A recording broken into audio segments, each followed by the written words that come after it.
Yo, what's going on, everyone? What's going on, Pittsburgh? What's going on, Pittsburgh's DSEN listeners?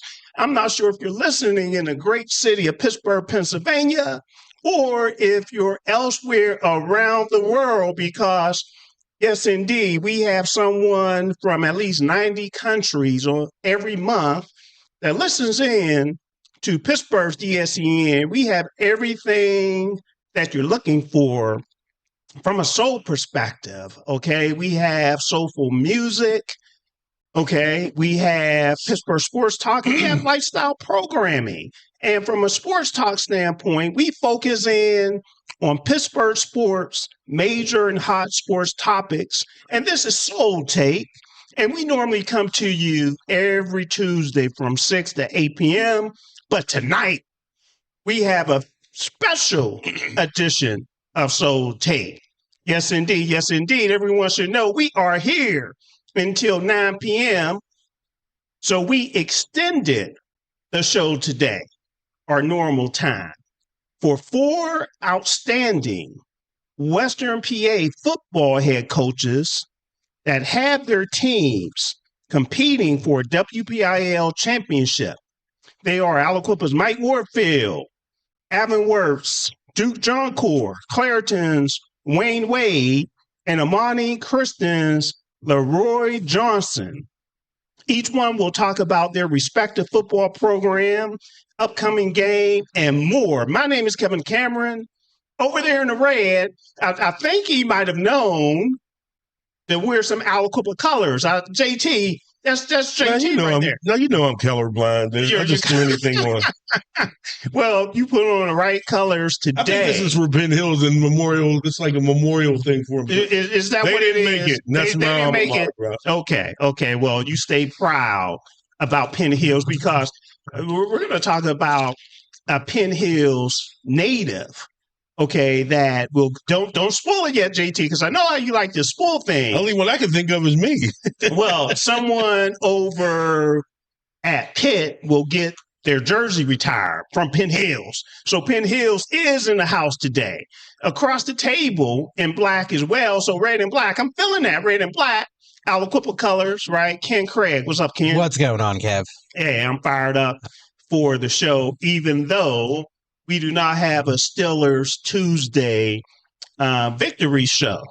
It's Overreaction Tuesday. Overreaction Tuesday. It might be Underreaction Tuesday, though. Maybe. But what I want everyone to know, you can call in and be a part of the conversation, okay? Because we have the phone lines open. We have the text line open, okay? And the phone line is 412. The phone number, I should say. I'm sorry. You're right, JT. I'm so fired up. You're right. What's up with that? What's the number, JT? 412-213-8995. Okay. And 412-218-3888 is the text line. There it is. And when you call in, some people make the mistake of calling the text line. Please make sure you call the right number. Wrong number. Make sure. And you know what? Text the text line. Call the call it. There you go. Thanks. Yep. And I know why I'm kind of out of sorts here to start off as well. I'm looking for my pen. Who has my pen? JT has my pen. Who do you think has? Camera professional on it. My goodness, man. Here, I got a pen for you. Yeah. Well, switch with JT. Here you go. JT, come in here stealing pens and everything. Hey, look. I thought you gave them away. You got to ask Man, that is JT. business. Your business is Our on it. moms always asked us to ask. I know your mom listens. Right here, so I know your mom listens. Yeah. And my mom listens as well. So your mom is going to have some words with you, man. That's all I got to say. She's going to look. She's going to say, at least you told the truth and gave it back. Good comeback. All right. So everyone, we want you to connect on our socials as well. Please go to our website, pghdsen.com, to connect with us on our website. Also, check out our full radio schedule. Our radio station is 24/7. You'll love our music programs. And while you're there, please subscribe. There's 2 places you need to subscribe: on the radio platform, on the website, okay, and then on YouTube, okay. When you subscribe to YouTube, you get all of the intermittent information regarding sports and other programs. So when I'm over at the Steelers or Ken is over at the Penguins practice or games, we put all the interviews out there on YouTube. Matter of fact, that's a good place to start as well. I'm not sure if I have to stand up a little bit for you to fully see this shirt. Boo. I like that shirt. You like that shirt? I like that shirt. Okay. Well, were you booing? I was booing when you stood up, as if like you get to stand up. It's about the shirt. No, that shirt. Yeah. So what does that say? John Preston. Is that right? John Preston, Pete Hill. Oh, I like it. And the reason I wore it, and everyone, I guess I'm going to kind of like be a little drama king here today, because I'll be switching shirts just about every segment. I have some other shirts. Oh, wardrobe changes. I need to bring out. Okay. All right.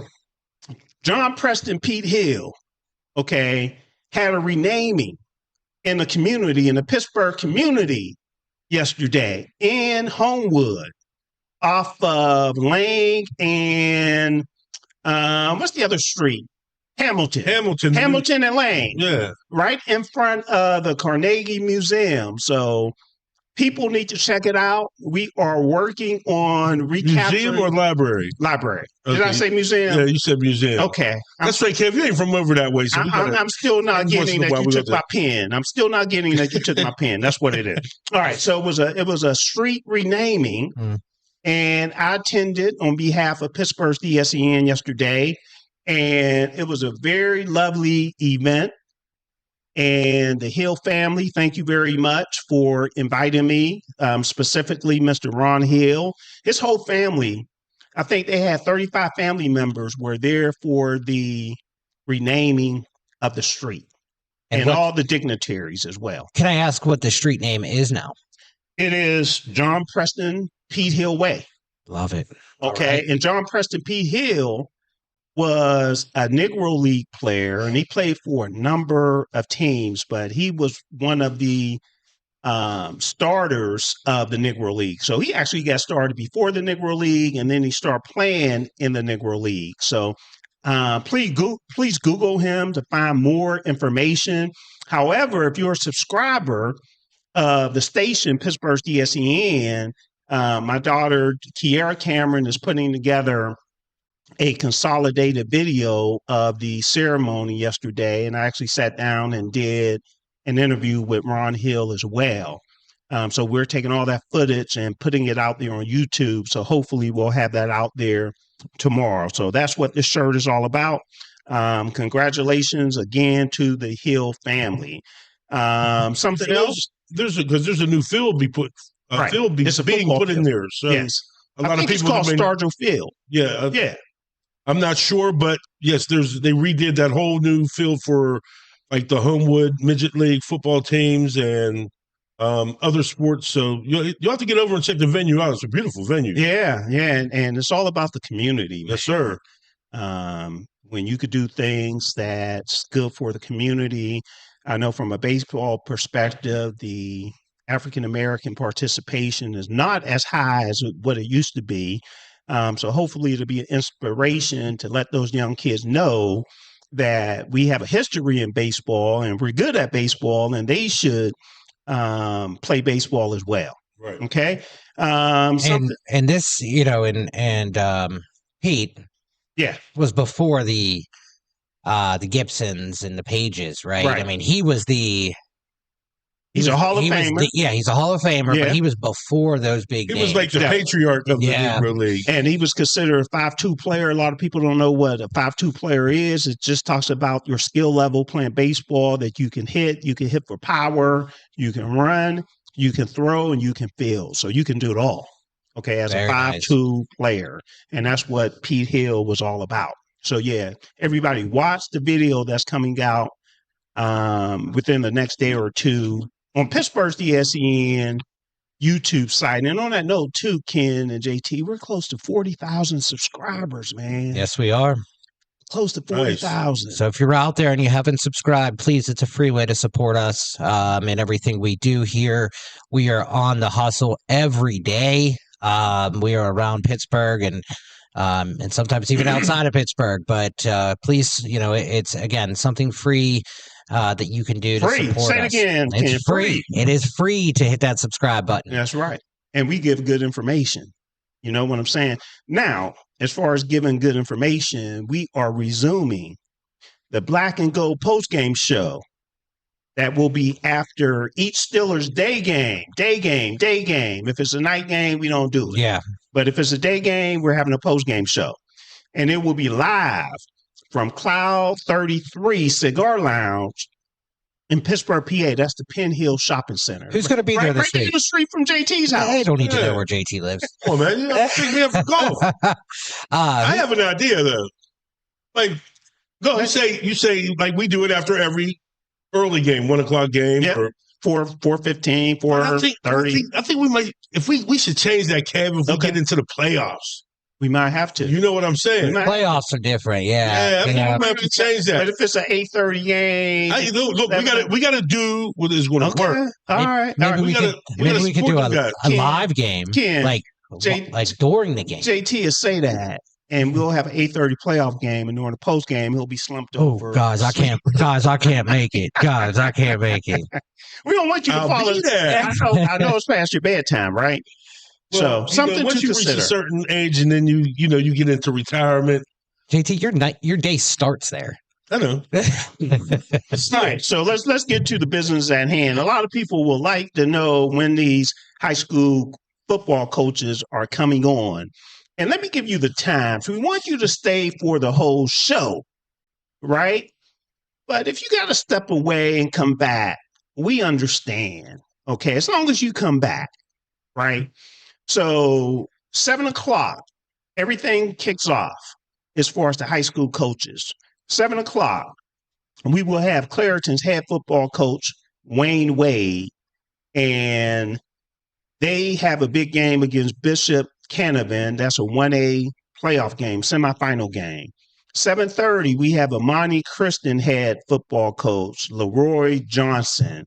His team plays in 3A for the WPIAL, and they have a semifinal game against Central Valley. Now, check this out, everyone. 8 o'clock, we have Avonworth's head football coach, Duke Johncour, 3A as well, and they play North Catholic. So if Avonworth wins and Imani Christian win, they'll play for the championship. So let's root for both of those teams, okay? And then 8:30 p.m., yeah, I'm biased. Everyone already knows I'm biased. You should. Anyway, my alma mater, Aliquippa head football coach, Mr. Mike Warfield, will join us and talk about the championship game versus McKeesport. Aliquippa is doing it a little different this year, being a number 7 seed, going up against a number 1 seed, McKeesport. You know, Aliquippa is normally 1 or 2 in these particular playoffs.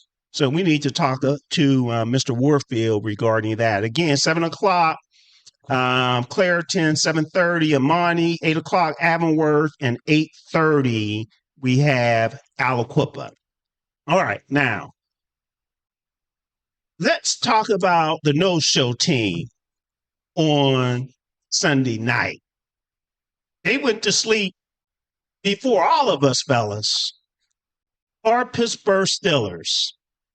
What happened, Ken? I'm gonna start with you. What happened here? Well, I mean, first off, I'm going to say that our defense actually was the highlight. Even not having turnovers or no big splash plays, only because our quarterback played that poorly.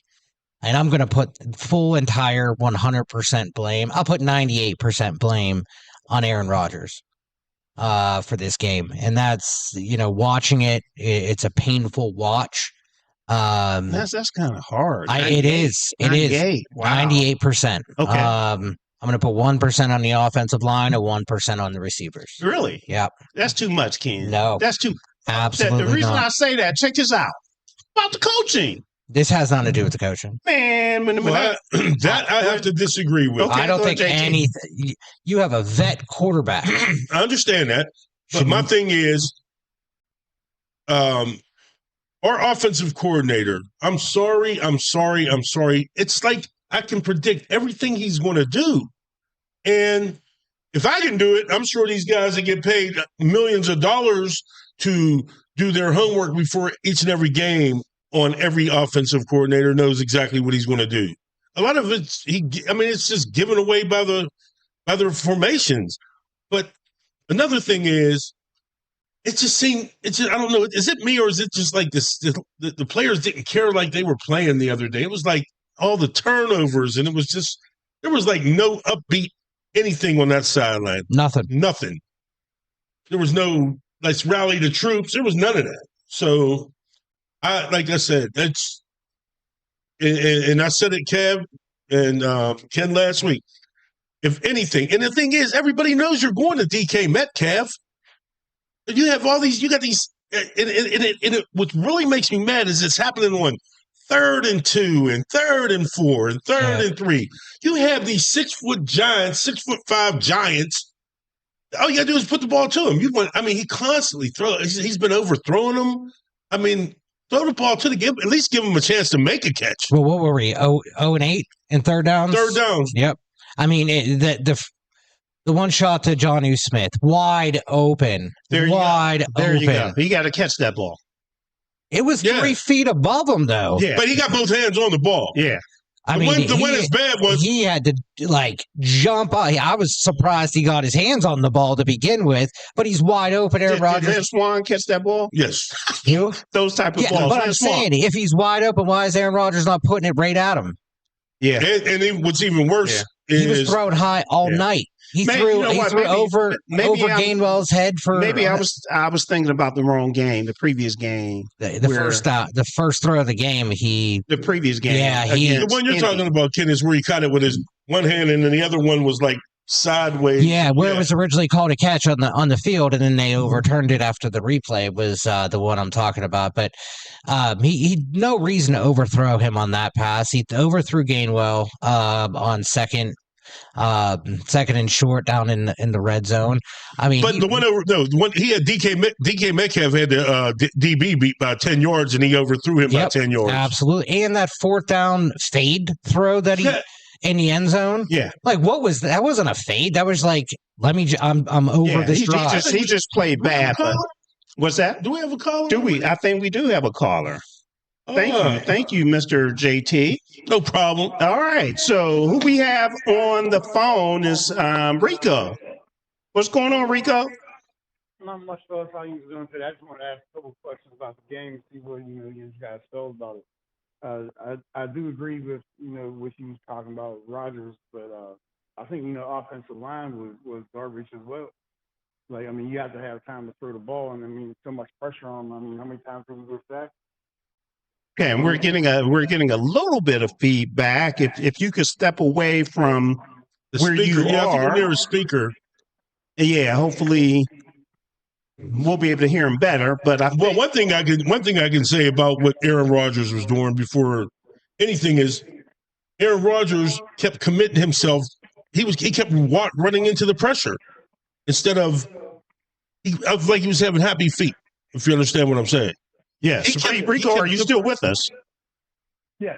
Can you hear me? I think it's much better now. I was told we were getting a little bit of an echo. My bad. Yeah, but if you try to step maybe 20 yards from where you are, and maybe we'll be able to hear you better. Can you hear me now? Yes. Okay, so I think he was bringing up the offensive line, Okay. right, and how they played poorly as well. And I definitely agree. I think one, we were missing an offensive lineman. We started Andrews Pete for the first time. What was his first snap? And he jumped off sides. Very first snap. Yeah. Right. So we're already starting behind the 8 ball. You know, our very first play of the game. We're starting 1st and 15. We were behind just the entire game. It felt like there was no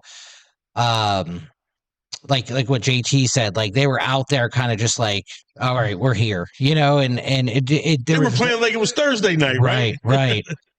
And the thing about it is, first play of the game, the Chargers kicker kicks the ball out of bounds. So it goes on the 40-yard line. And that's the way the game started, not taking advantage of the situations that were in front of the offense. Okay? You have to be able to take advantage of having the ball on the 40-yard line. And I think the Steelers went 3 and out and gave the ball up. But how many times? Okay, but we still have Rico on the line. Rico, did you have anything else? And we still hear we still hear the echo, but go ahead. We'll try to get you through Yeah, this. if you could mute your phone too, since you might be standing by something. So if you ask the question, then mute your phone. It might help. All right. So I just want to know about the defense as well, because T.J. Watt wasn't on the field the whole game. I didn't know. I thought that was kind of poor coaching to have him not on the field for the whole game, especially because it's T.J. Watt. And then you've seen some of the plays that defense had opportunities to shut down and didn't. And I'm just going to hang up after that. That way you won't have no feedback. Okay. So it looks like, just to discuss TJ Watt, it actually looks like he was on the field more in week 10 than he was in week 9. He was on the field for 82% of snaps, which week 9 he was on for 78% of snaps. Week 8, 92%.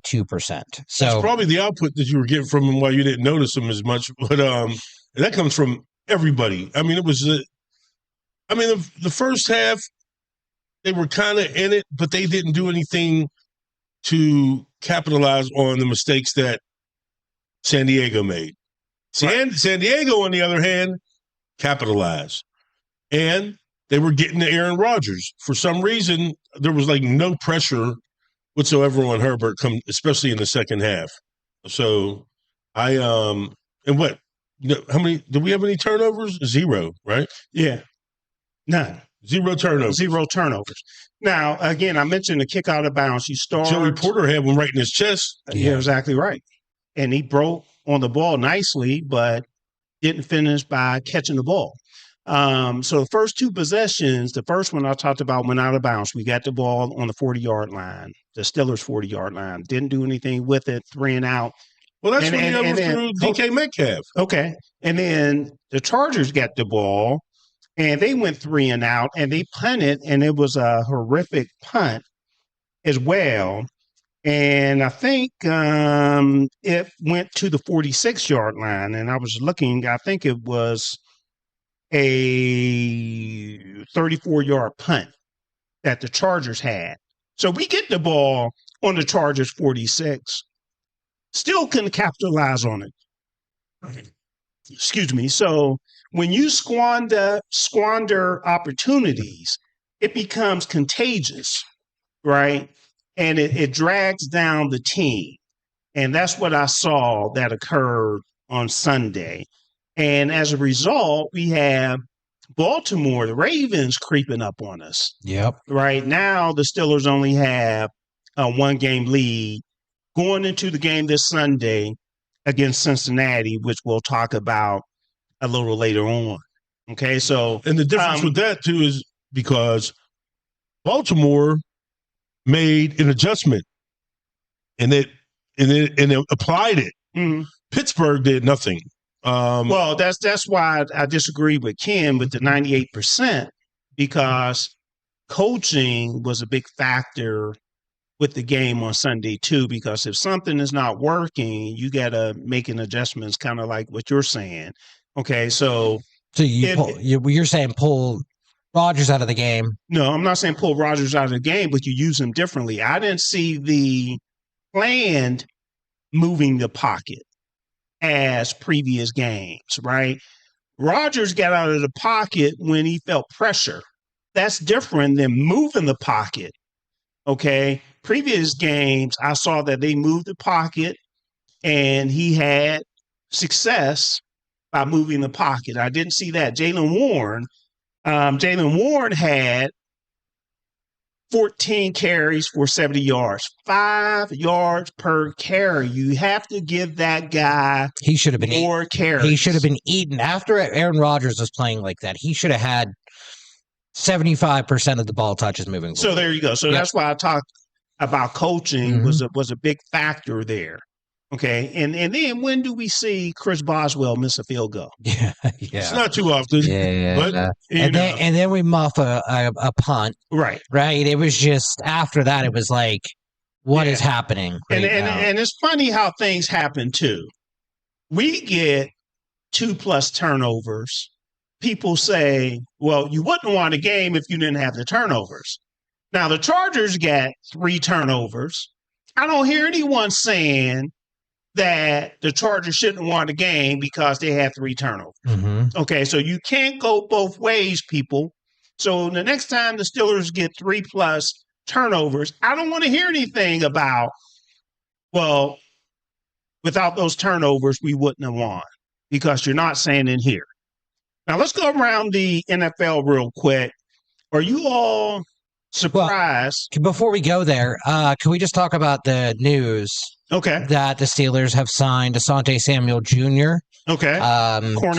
Cornerback. He was a free agent this year. He had was off-season surgery, or it might have happened during the season last year, where he had a back fusion surgery. So looks like he's healthy. He was planned to visit 5 different teams starting on Monday, but the Steelers, which the Steelers were actually scheduled to be the last team he was visiting, and he was scheduled to visit them tomorrow. But it looks like they went ahead and made an offer. So he money. Yeah. So he is a Pittsburgh Steeler. Now, Asante Samuel was originally a 2nd-round draft pick of the San Diego Chargers, played with Florida State, was a baller coming out of college. So were the terms disclosed of what they paid him? I have not. I haven't seen anything yet. So it'll probably post once he passes physicals and everything and becomes official. But that's great. That's a move that might. I mean, who knows, right? I haven't seen him play in quite some time, but who knows what it'll turn into. But in corresponding moves, we got rid of Juan Thornhill. Yeah. So we cut Juan Thornhill. What are your thoughts on that? Well, he wasn't playing much, and by bringing in Duggar a week and a half ago, that said a whole lot. So if you're not going to use him, you might as well go ahead and release him. Yeah, I agree. I think he was making quite a bit of mistakes out there too. Yeah, I mean, you had Jalen Ramsey, who moved from cornerback, slot corner to safety, back to corner because of Brandon Echols is playing up. And I think that was a big factor. Matter of fact, Echols, I thought they targeted Echols last game as well. Yeah. So I think the Steelers got exposed there. Yeah, big time. And maybe that's why they were like, they said, let's just make an offer to Asante Samuel. We need him. We need him in this secondary. We're willing to make it work no matter what it takes. And, if he comes in and he's better than Echols, we're upgrading. Right. And it's a low, what do they say? It's a low risk, high reward, potential, pickup for the Steelers. And the wild part about it wasn't really through the air they killed us. Monty Vidal, he killed us on the ground. Yeah. I mean, it was like, this dude, what is he? 5'4", 5'5"? I mean, they did kill us in the passing game. No. I thought I'm saying, but they were the running game is what set it up. Yeah, absolutely. What set it up all day long. internet. Yeah, even though they had 150. Rondé Gadsden went out the game. So now you're left with Quinton Johnson and Keenan Allen, and you didn't really even Lad McConkey, but I'm saying Keenan Allen, you really didn't hear his name at all until what did he have? Until the end, he broke the record. He only had 2 catches. I thought Kamani, the dog, played okay. He only averaged 3 points. I still don't understand what game you were watching. JT, if you could let me finish. Go ahead. He missed the ball. Okay, if you could let me finish. He averaged less than 4 yards. He had 25 carries for 95 yards or 3.8 yards per carry. The team as a whole averaged 3.7. So if you could keep someone with less than 4 yards per carry, that's okay. I'm not saying it's great, but that's okay. I didn't think that the run was an issue. Matter of fact, I thought the defense played relatively good. There was a couple holes that were massive. I think they could have made it a lot worse if they would have stuck to it, because the holes he was getting, like there were some that I could have walked through. Didn't have any good runs. No, I'm just saying, but those runs are what really broke us. And if you think about it, the ones that he had that didn't go anywhere, fine. But the ones that he had were very meaningful, and they were first down runs. They were 8-9 yard runs. And that's the NFL. That's going to happen. But I'm just saying, not going to be perfect. Let me see what the Steelers did defensively on third down. Third down efficiency, and actually the Steelers did. It wasn't too bad, right, in the first half. No, the whole game. The whole game. But I'm saying, hold on. The whole game, the Chargers were 6 for 17 on third down. 35%. Yeah, so that's 1 for 1 on fourth down. Yeah, so from a third down standpoint, that's good. On the other side of it, Steelers were 2 for 11. Now that's bad. Third down. Now that's bad. But anyway, fellas, we have to go to break. This is our first break of the day. When we come back, we'll go around the NFL real quick. There was a firing in New York again. We'll tell you all about that. Get him out of here. Also, way overdue. Pitt versus Notre Dame preview, and we'll talk about who's getting that jersey retired for the Pitt Panthers. And this guy for the Pens. Say his name, Ken. Sergei Murashov. There you go. Daboll versus the Kings. And also, the Pens are in Sweden, so we need to talk about that. They'll play the Predators, I think, a couple games. Two games.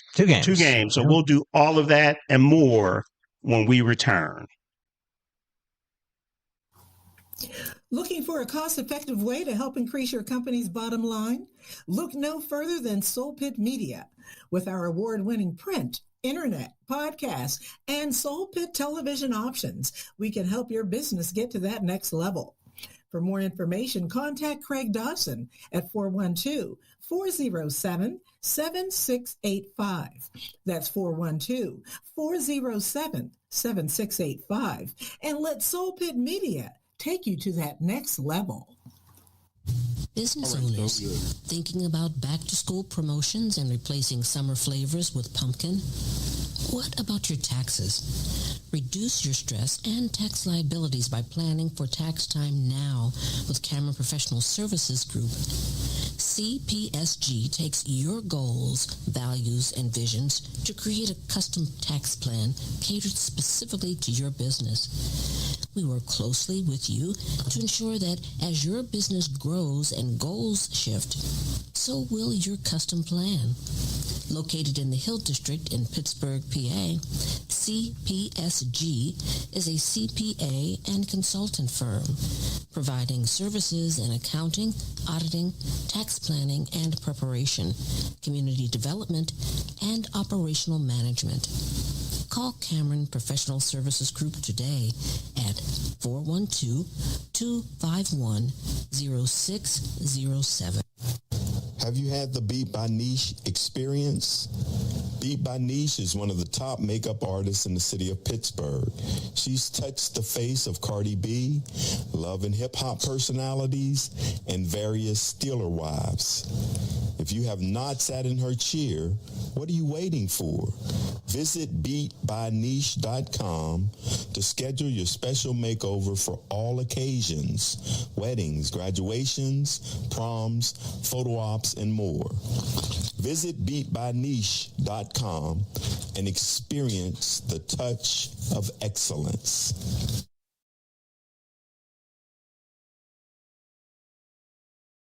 Pittsburgh, it's an old school party. Yes, each Saturday we throw it back with some of the best old school music, funk, R&B, old school, rap, hip hop, and all the jams that make you move and dance. Yes, check it out.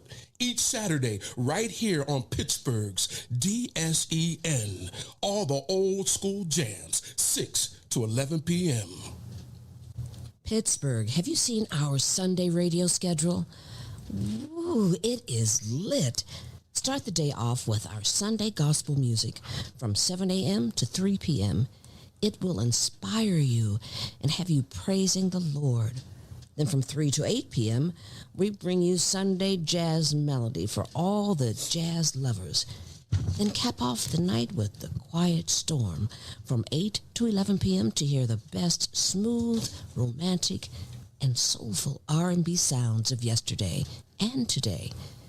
All that each Sunday on Pittsburgh's DSEN, the place for soul.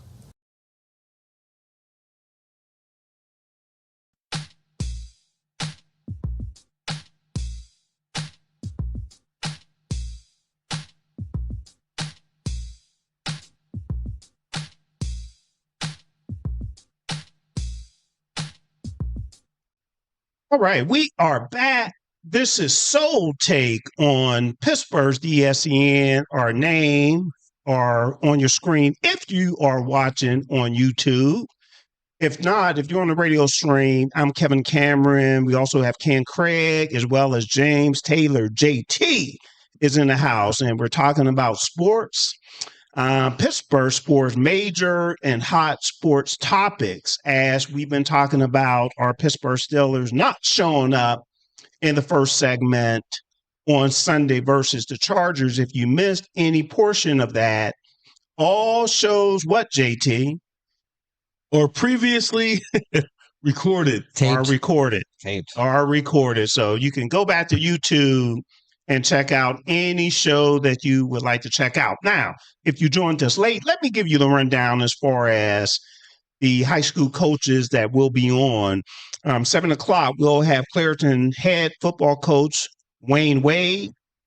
7:30, we'll have Imani Kristen head football coach LaRoi Johnson. 8 o'clock, Avonworth's head football coach Duke Johncour.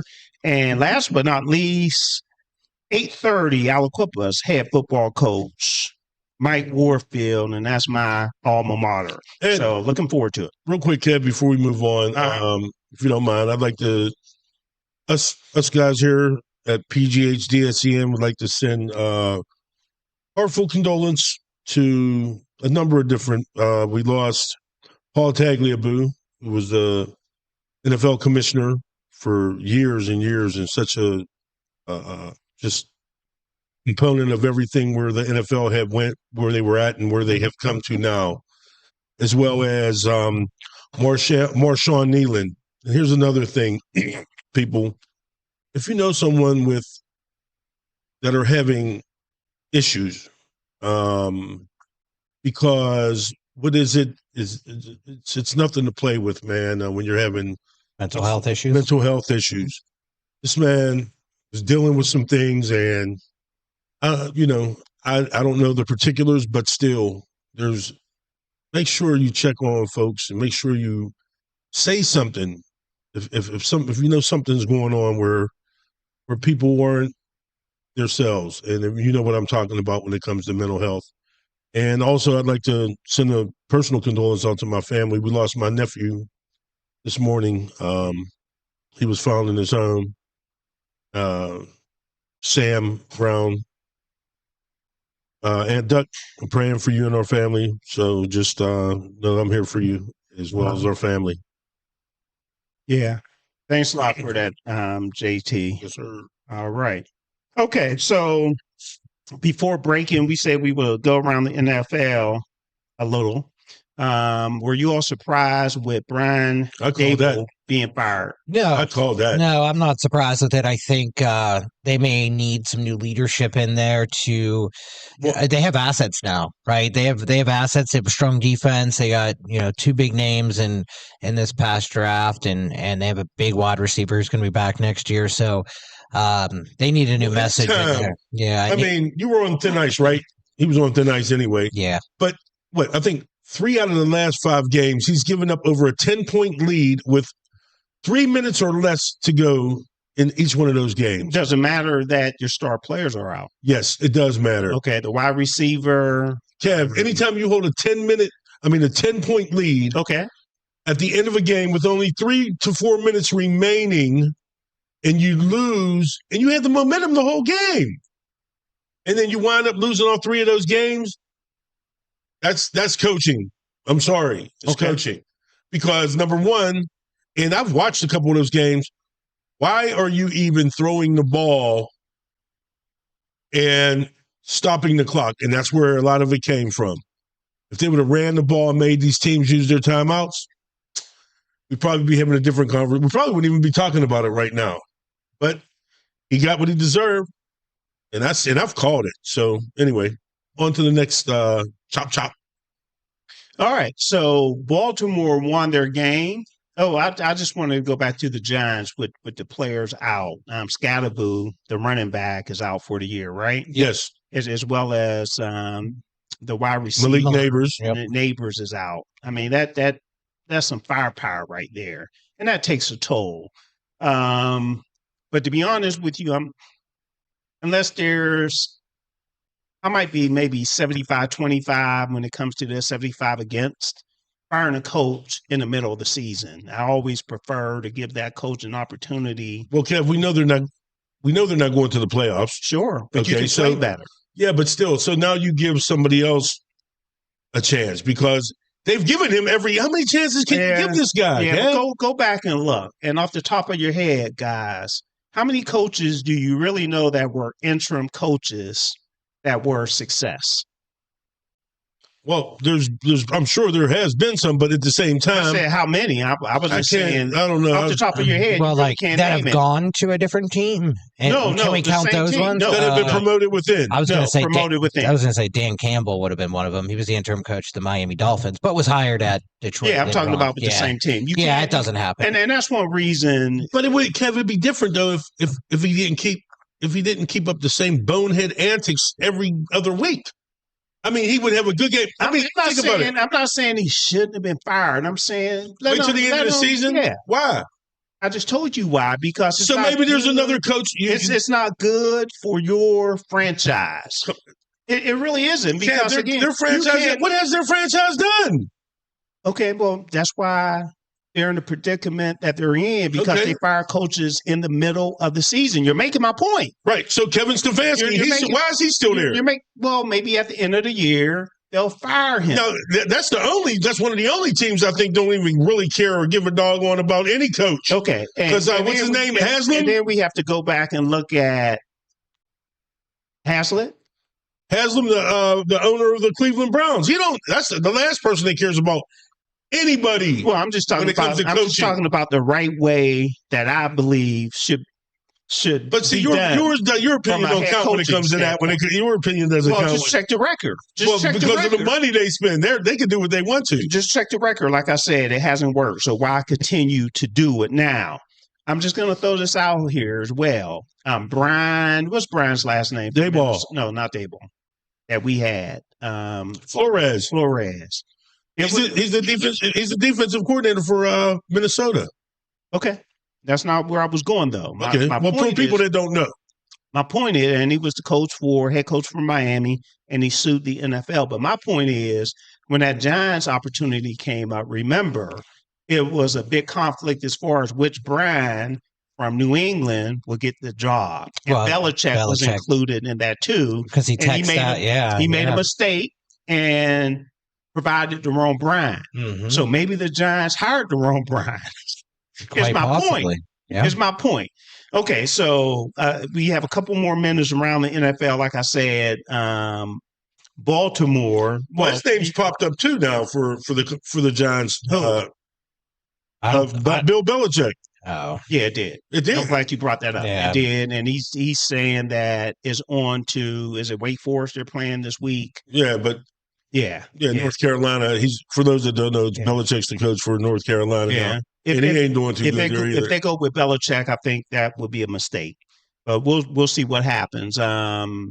Cincinnati. I was going to go to Baltimore, but Cincinnati. Joe Burrow is in the back. 21-day window. He's been activated. 21-day window. He's not expected to be activated for the game on Sunday. Oh, no, it's going to be a while. I still think. Well, they're saying 2 weeks is what I'm hearing. They're saying Thanksgiving, but I don't know. That's a tough injury to come back from. It is a tough injury to come back from. He's a quarterback, though. And he's had plenty of time. That's what makes it even worse. He's had time to rest, and the thing is, they don't have to rush him back right now. I think Joe Flacco, for who he is, can support that offense in a way where they can compete and have a chance to win on a week-to-week basis. I don't think they need to rush him back. They're currently 3-6 right now. I mean, they don't have a defense that's going to keep them in games in reality. So why rush him back and, have the potential of him re-injuring that foot? Especially with that offensive line. Right. Got him hurt in the first place. I would not rush him back at all. Now, it's different with Baltimore. Lamar Jackson is back, fellas. Yep. And Baltimore, they won their last, 3 games? 1 game they won with Hundley, out of the last 3. And the last 2 they won. Last 3. They won with Lamar. And when I take a look at their schedule, fellas, even though I still think the Steelers will win the AFC North, I said it. I still think the Steelers will win the AFC North. I do too. But we never make things easy, people. We never do. So that's why I said last week, we're the real cardiac kids. They're the ones that keep my heart. They're meeting our expectations now. So we need to go ahead. Can I go over their next? Because their schedule. Yeah, their schedule. No, whose schedule is this? This is Baltimore's. Okay. So the Ravens are going to take they're taking on the Browns this week. Then they go and they host the New York Jets, and then they host the Cincinnati Bengals. Then they host. Is that now the Cincinnati Bengals? Is that the one? Is that on Thanksgiving Day? The 27th. I don't. Isn't that thing? Might be. It's an 8:20 game. Thursday, yeah. So 1 away game, and then they have 3 home against Jets, Bengals, and then the Steelers on the 7th of December. It is. And then they play the Bengals again in Cincinnati. Then they host the Patriots, which I do feel like the Patriots are a really good team right now. Yeah, they are. And then they go to Green Bay, and then they end with the Steelers. So they, the latter part of their schedule here is not too hard. It's not too hard. It's not very demanding. Do you have ours there, Ken? Yeah, ours is not good. Well, we don't need to go through it, fellas, because we're, stressed for time anyway. So we need to move on. And anything else on the NFL before we do? Green Bay isn't looking good. That was a horrible game last night against Philadelphia. I'm glad I didn't watch it, but based on the highlights, it was horrible. Anything else from a team perspective that we need to talk about? Any breaking news or anything? Mm-hmm. Okay. All right. So we'll move on to Pitt versus Notre Dame. And by the way, Ken or JT, if you could watch out for the college football rankings, they're being released at 7:00. So I would like for us to talk about and provide information on the rankings during the next segment, maybe the latter half of the 7:00 segment. Hopefully you got that information. Thank you. All right. So Pitt versus Notre Dame. That game is this Saturday at Acrisure Stadium. and that's a noon game. And I mentioned earlier about a jersey retirement, number 97 for the Pitt Panthers and the Los Angeles Rams. Hometown guy from Penn Hills, Pennsylvania, Aaron Donald. Much, what can I say? It's Deserved. Deserved. Yeah. That's what I was Yeah, deserved.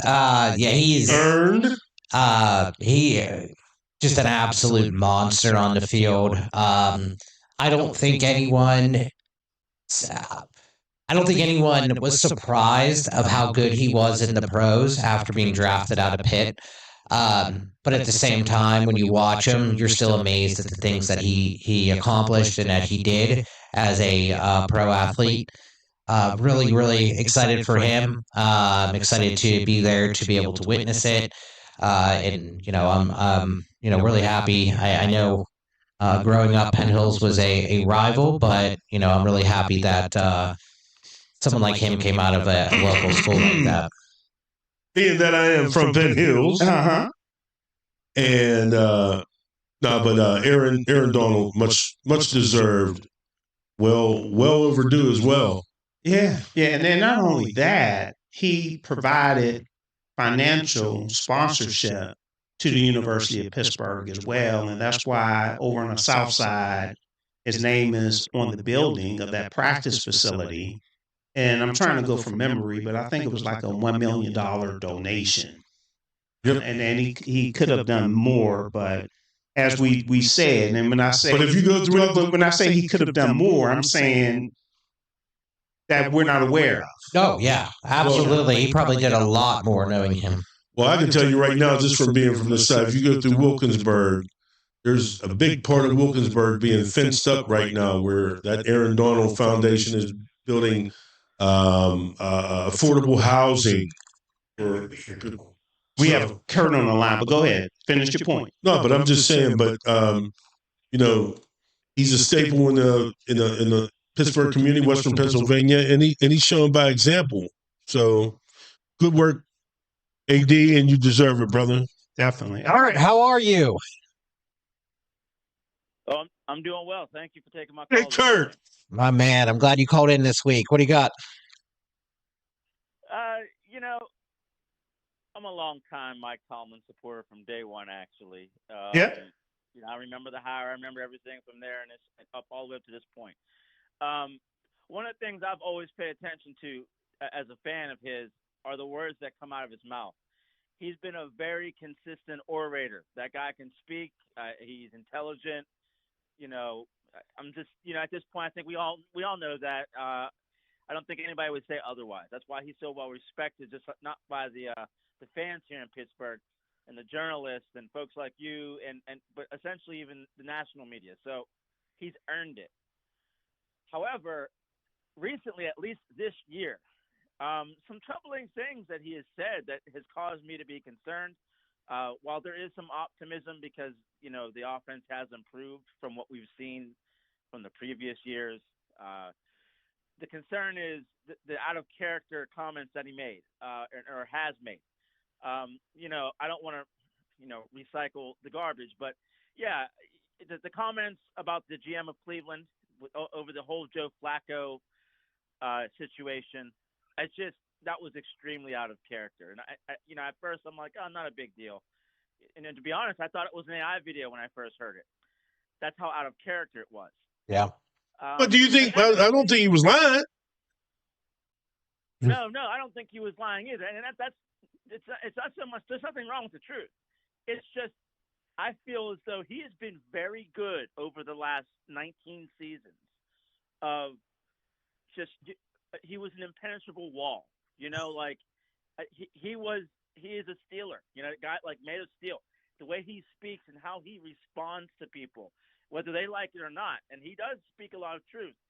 But at the same time, I think there's a character he's developed over that period. I think that's where the respect part has been earned by people.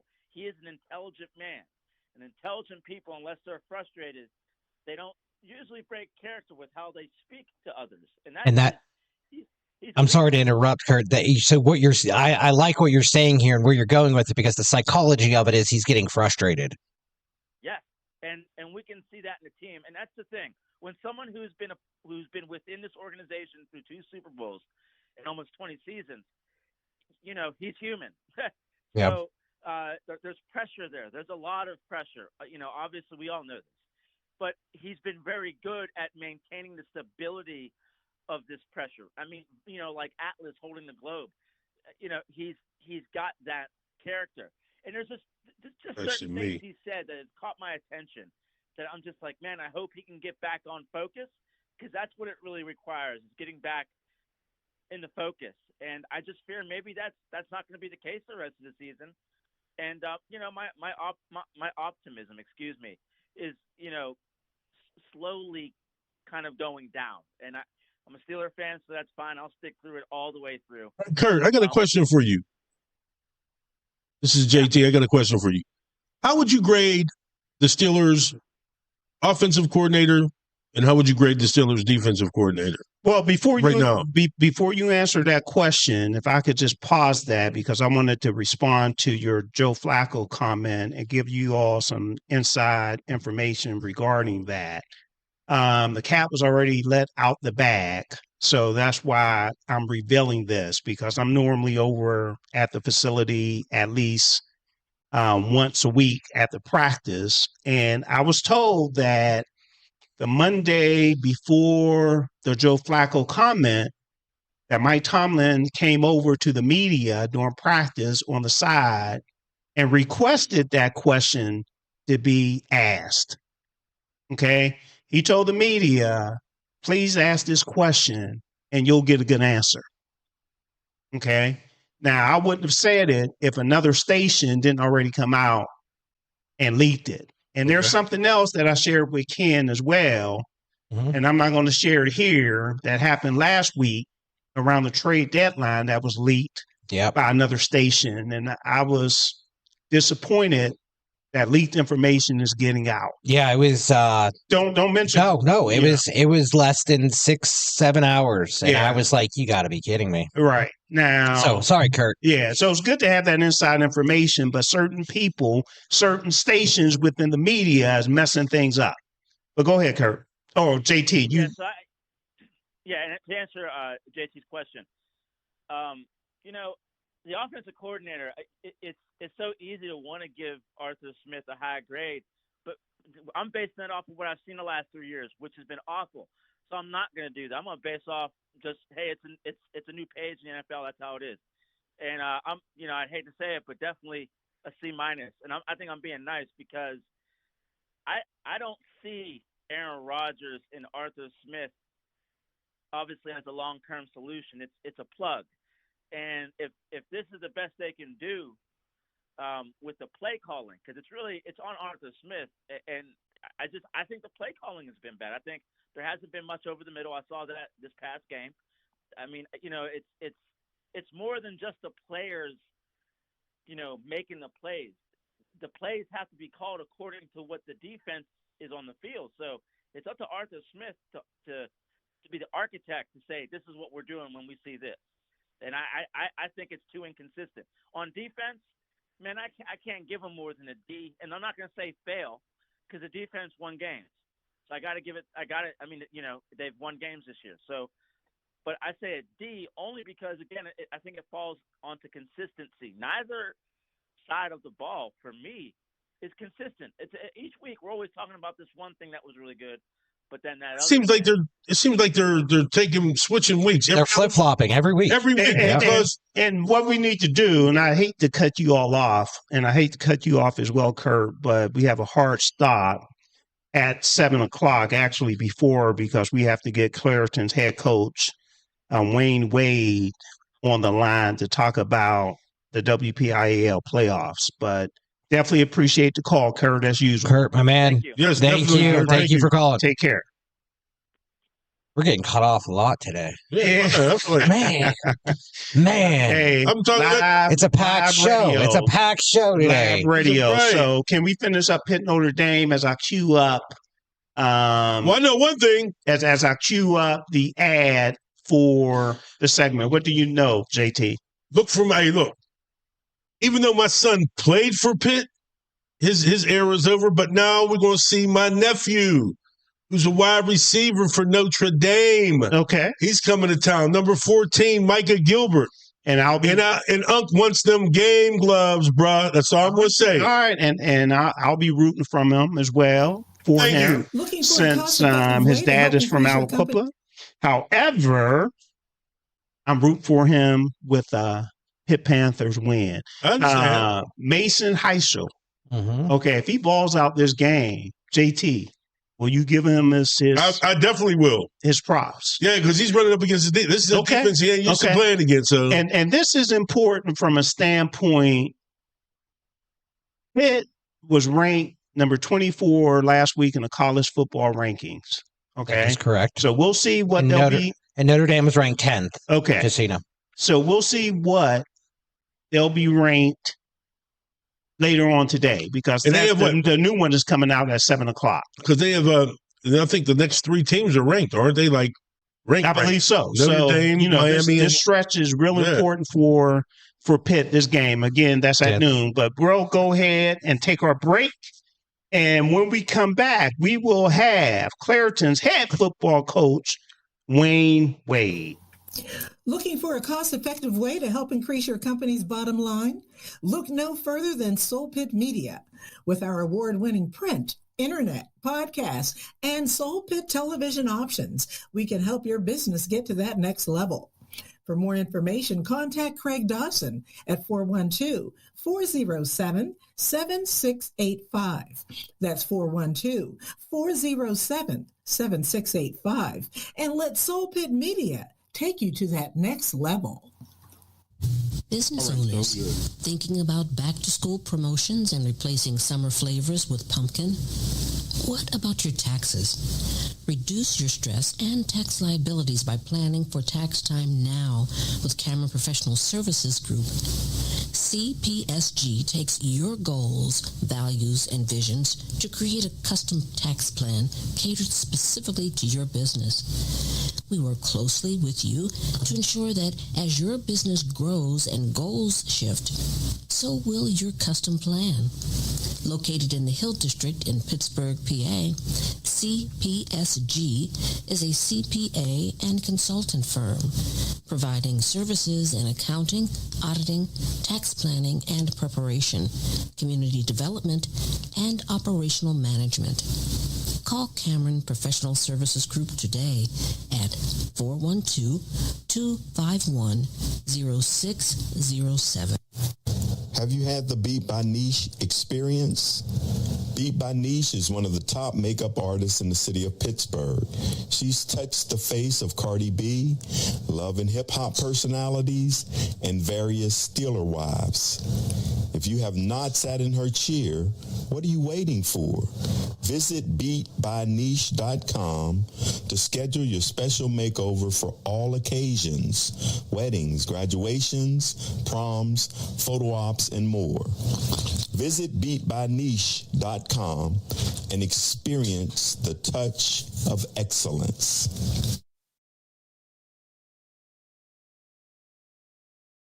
Pittsburgh, it's an old school party. Yes, each Saturday we throw it back with some of the best old school music, funk, R&B, old school, rap, hip hop, and all the jams that make you move and dance. Yes, check it out. Each Saturday right here on Pittsburgh's DSEN. All the old school jams, 6 to 11 p.m. Pittsburgh, have you seen our Sunday radio schedule? Ooh, it is lit. Start the day off with our Sunday gospel music from 7 a.m. to 3 p.m. It will inspire you and have you praising the Lord. Then from 3 to 8 p.m., we bring you Sunday jazz melody for all the jazz lovers. Then cap off the night with The Quiet Storm from 8 to 11 p.m. to hear the best smooth, romantic, and soulful R&B sounds of yesterday and today. All that each Sunday on Pittsburgh's DSEN, the place for soul.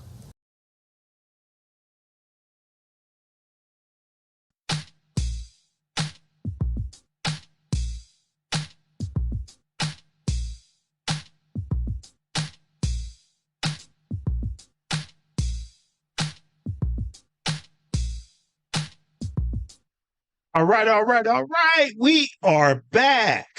This is Soul Take on Pittsburgh's DSEN. I'm Kevin Cameron in the studio with James Taylor, JT, and also Ken Craig. And we're normally here every Tuesday from 6 to 8 p.m. And you can put that on your calendar. However, tonight is a very special night because we are talking high school football, WPIAL football, and we have 4 head coaches from some of the best programs in Pennsylvania. I'm not just going to say Western Pennsylvania. I think these programs are some of the best in Pennsylvania, and they might just have the opportunity to prove me right. Because after the WPIAL playoffs, there'll be the PIAA playoffs as well. So we're going to kick things off with Clairton's head football coach, Wayne Wade, and they are competing in the 1A playoffs, the semifinals, and they'll be going up against Bishop Canevin. So Bishop Canevin is the 3rd seed, and Clairton is the 2nd seed. So welcome to Soul Take, Wayne. How's everything? Everything's well, Kev. Just got out of practice. Just got off the field, but everything's going great. Excellent, excellent. I'm not sure if you know any of the fellas here, JT, Ken. Do you two know Wayne, or is this your first time? I've actually met him before. But congratulations, by the way. Yes. Thanks. Appreciate that. Thanks for having me on. Yes, it is great to meet you, and thank you for coming on the show. We really appreciate you taking the time out of your busy schedule. All right, all right. So Clairton, as I indicated, is an historic program, okay? But I don't care how historic you are, you still got to take care of business when you play on Friday. And as a coach, I know you already know that. So I'm talking to the choir. So right now, as Clairton stands, WPIAL titles, I believe that, is it 14 titles? If that's correct? That's correct. Okay. And over the recent years, 2024, actually lost a game to Fort Cherry 21-20, if I'm not mistaken. Very close game there. It would have been 15. Last year. Okay. So you'll be going for number 15 this year. However, as I indicated, it's the semifinals for you guys, right? Yeah. Okay. We're in the semifinal week this week. They have 4A and 6A that are in championship week this week on Saturday, but all the other classifications are in the semifinals Friday night. Okay, so you play Bishop Canevin, and that's the number 3 seed. Have you played them this year? No, we have not played them this year. They used to be in our conference, and then they switched out of our conference when they did the realignment. But they're no stranger to us. We're no stranger to them. We usually see them at some point every year because they're always a playoff contender as well as us. Got it. So if anyone is looking to go out, I believe that is a Friday game, if I'm not mistaken. That's a Friday game. And where will that game be played at? It's Friday at 7 p.m. at Fox Chapel High School. Fox Chapel. Okay, so right down the road from our studios here too, since we're in the Hill District. So that's a neutral site game. Okay, yes, that's a neutral site game. Okay, was it a neutral site game last week? Yes, it was a neutral site game last week. Even though we traveled much further than Jeanette, they try to find or use the sites that are available, and sometimes it just works out that way where you got to travel a little more. But everything's neutral site now.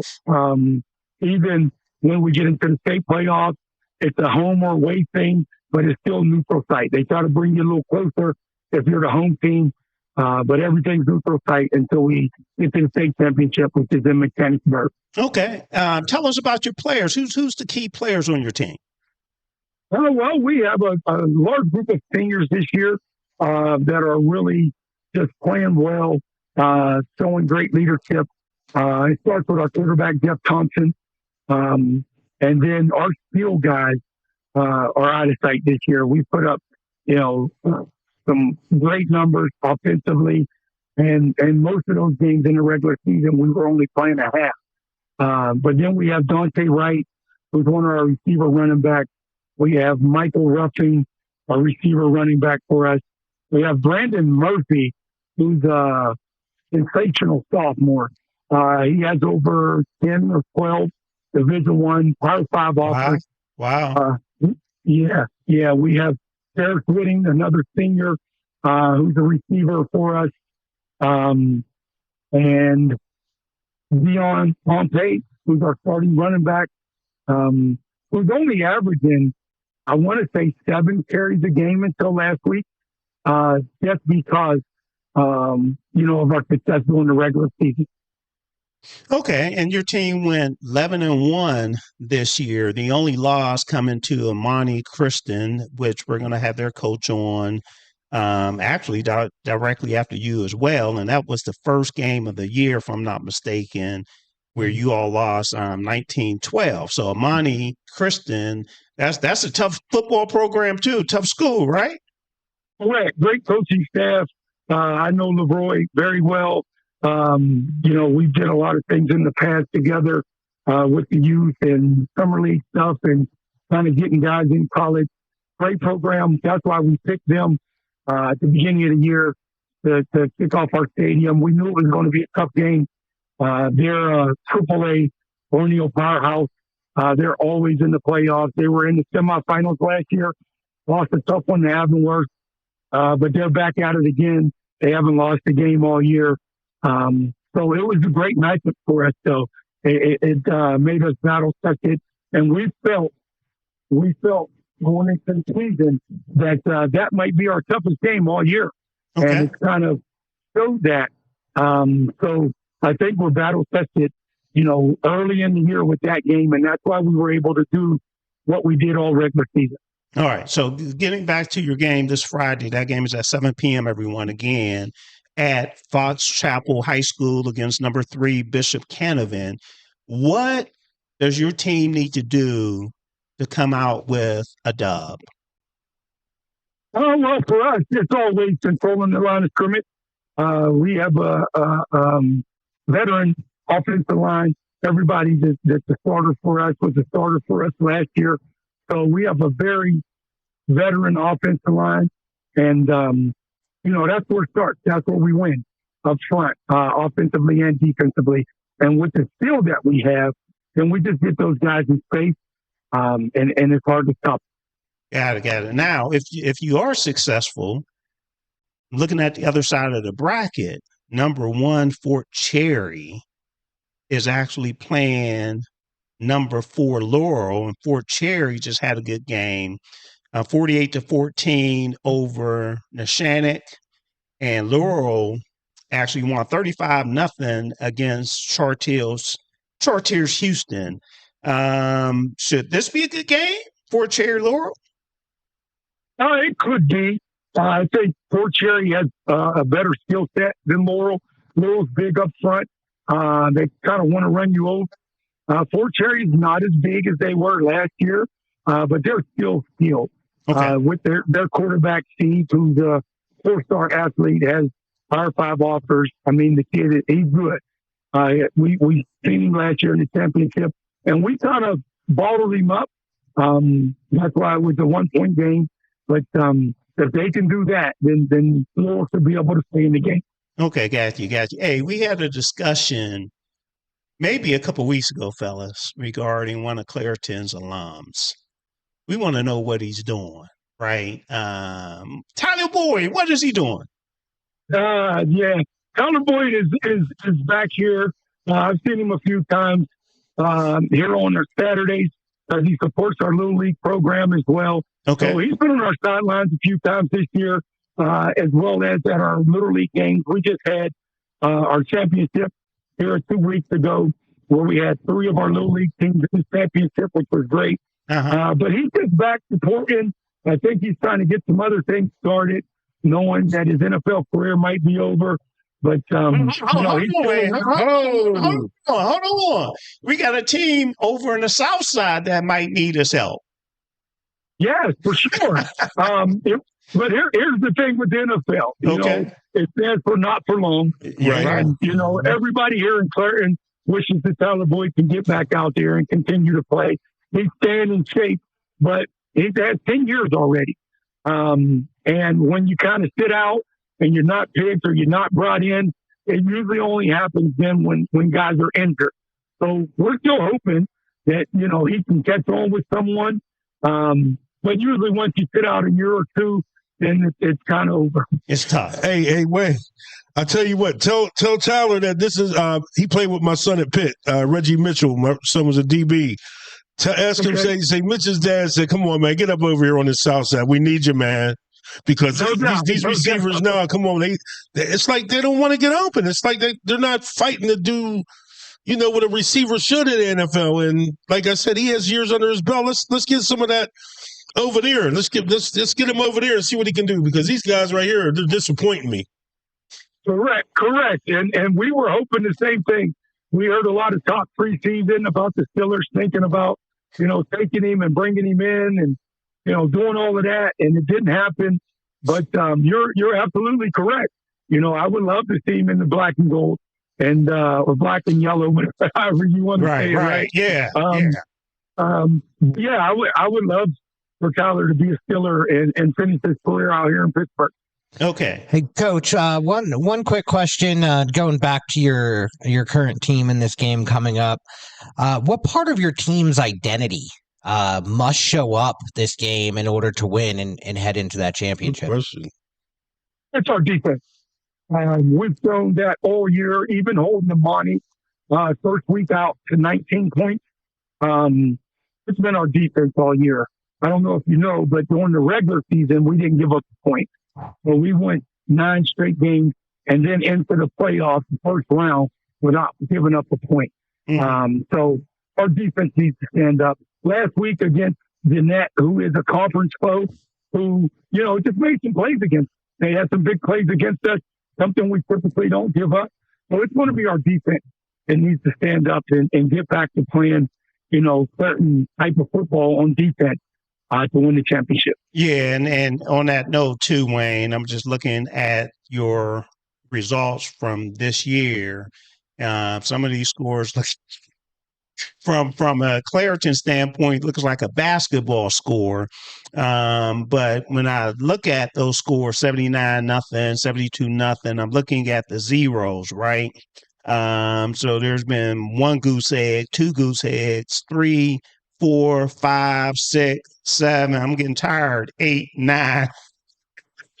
9 goose eggs there. So, and then you raised a good point, Wayne. I just saw Monty Christian play against Hopewell this past week, and they have a dynamic team, a dynamic offense.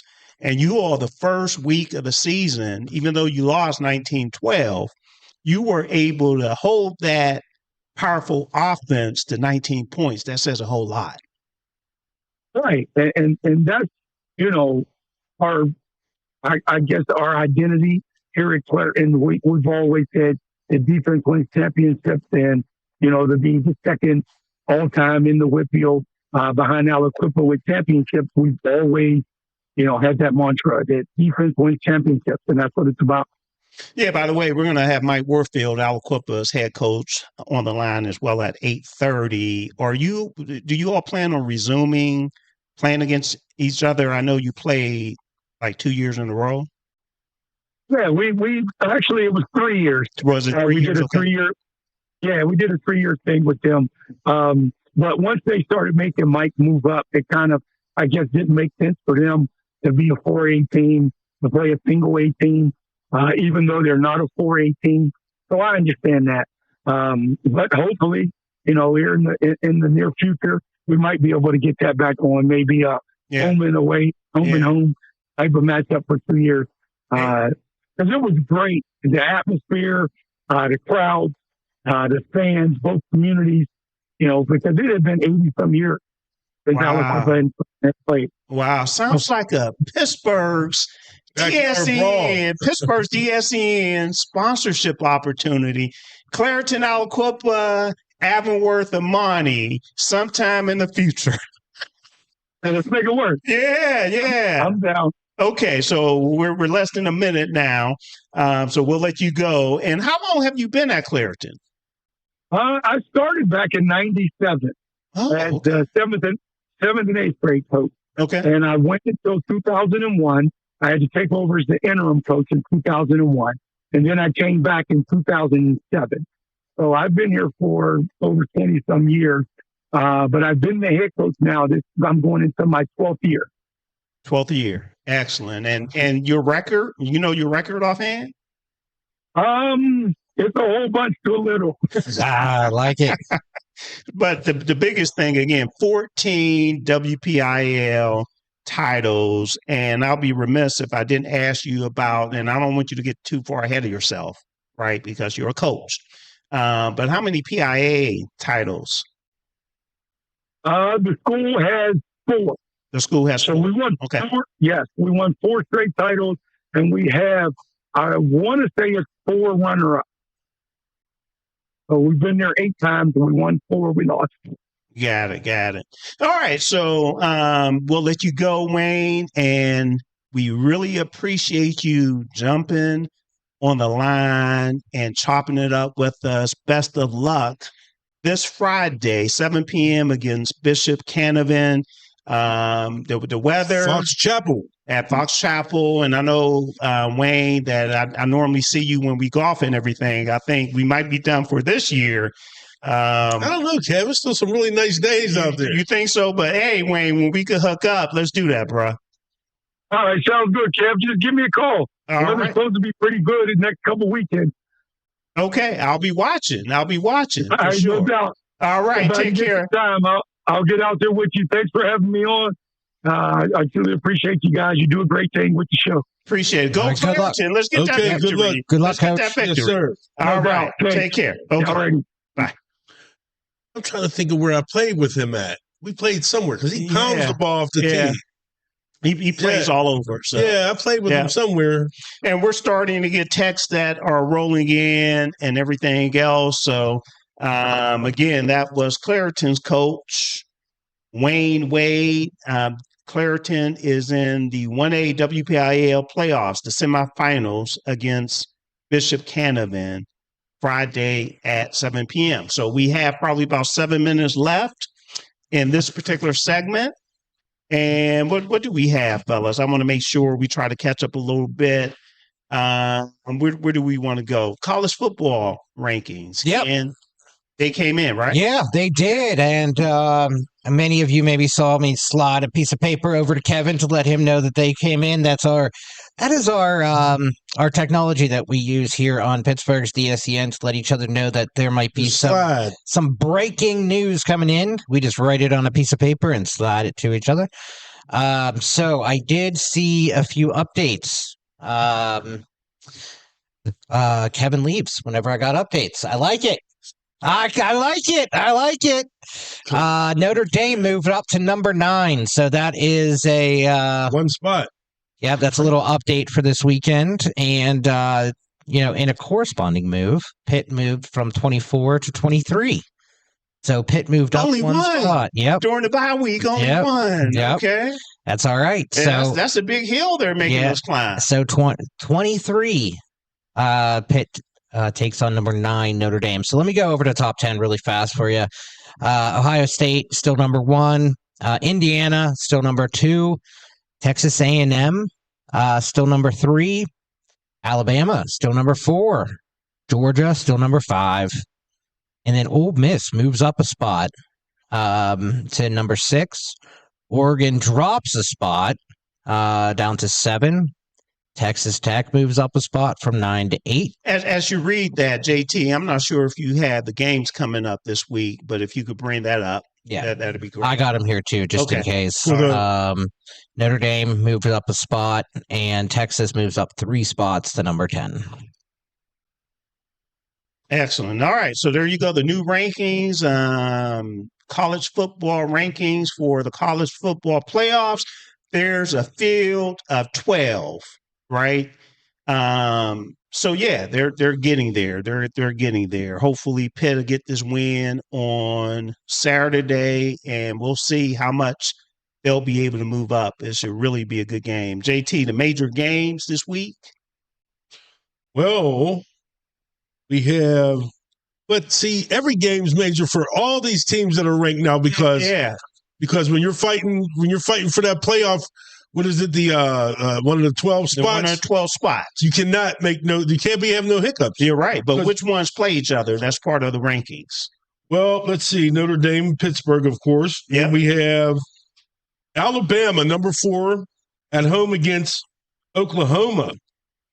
So Oklahoma can do themselves a favor by winning, because if they lose, it's kind of, they're right on that cusp. So we got Ohio State, number 1 versus unranked UCLA. Yeah. We got UCLA has already. We just need to rank teams. Yeah. Yeah, but I mean, there's not too many ranked teams playing ranked teams. Number 5, Georgia takes on number 10, Texas. Okay. Number 17, USC takes on number 21, Iowa. Number 4, Alabama takes on Oklahoma. Oklahoma's 11. Yeah, and then we have and that's the only ranked teams that are competing against each other. And then we have teams that are right there, like Oregon plays at home against Minnesota on Friday, and Oregon's ranked number 7. So, for instance, a lot of the higher ranked teams have home games, because Indiana, which is number 2, play at home against Wisconsin. Texas A&M at home, they're ranked number 3. Texas A&M, they're playing at home against South Carolina. And anybody else that's kind of close, Texas Tech is at home. They're number 8. They're playing University of Central Florida. Okay, so we have probably about 3 games left in the college football season, and next week, remind me, fellas, we have to put on the agenda the Heisman Trophy candidates. Yep. Talk about those candidates. Okay, so what we'll do, we'll go ahead and take an early break just so we could make sure that we bring on our next coach. And our next coach is Imani Kristen, head football coach, LaRoi Johnson. And Imani plays in 3A in the WPIAL. They have a big game against Central Valley. Central Valley used to be Monaca, used to be Center. So it's a combination. Isn't that where Robert Foster played at? Schools. If I'm not mistaken, the receiver that went to Alabama. I'm not sure. Google it. Yeah. Somebody. And as my phone rings in my ear as well. But what we'll do, we'll go ahead and take a break. And when we come back, Central Valley. Yeah. We will talk to Imani Kristen's head football coach, LaRoi Johnson. And I just need to make sure that I have the radio ad queued up, and then we will be good to go. Looking for a cost-effective way to help increase your company's bottom line? Look no further than Soul Pit Media. With our award-winning print, internet, podcast, and Soul Pit television options, we can help your business get to that next level. For more information, contact Craig Dawson at 412-407-7685. That's 412-407-7685. And let Soul Pit Media take you to that next level. Business owners thinking about back-to-school promotions and replacing summer flavors with pumpkin? What about your taxes? Reduce your stress and tax liabilities by planning for tax time now with Cameron Professional Services Group. CPSG takes your goals, values, and visions to create a custom tax plan catered specifically to your business. We work closely with you to ensure that as your business grows and goals shift, so will your custom plan. Located in the Hill District in Pittsburgh, PA, CPSG is a CPA and consultant firm, providing services in accounting, auditing, tax planning and preparation, community development, and operational management. Call Cameron Professional Services Group today at 412-251-0607. Have you had the Beat by Niche experience? Beat by Niche is one of the top makeup artists in the city of Pittsburgh. She's touched the face of Cardi B, love and hip-hop personalities, and various Steeler wives. If you have not sat in her chair, what are you waiting for? Visit beatbyniche.com to schedule your special makeover for all occasions: weddings, graduations, proms, photo ops, and more. Visit beatbyniche.com and experience the touch of excellence.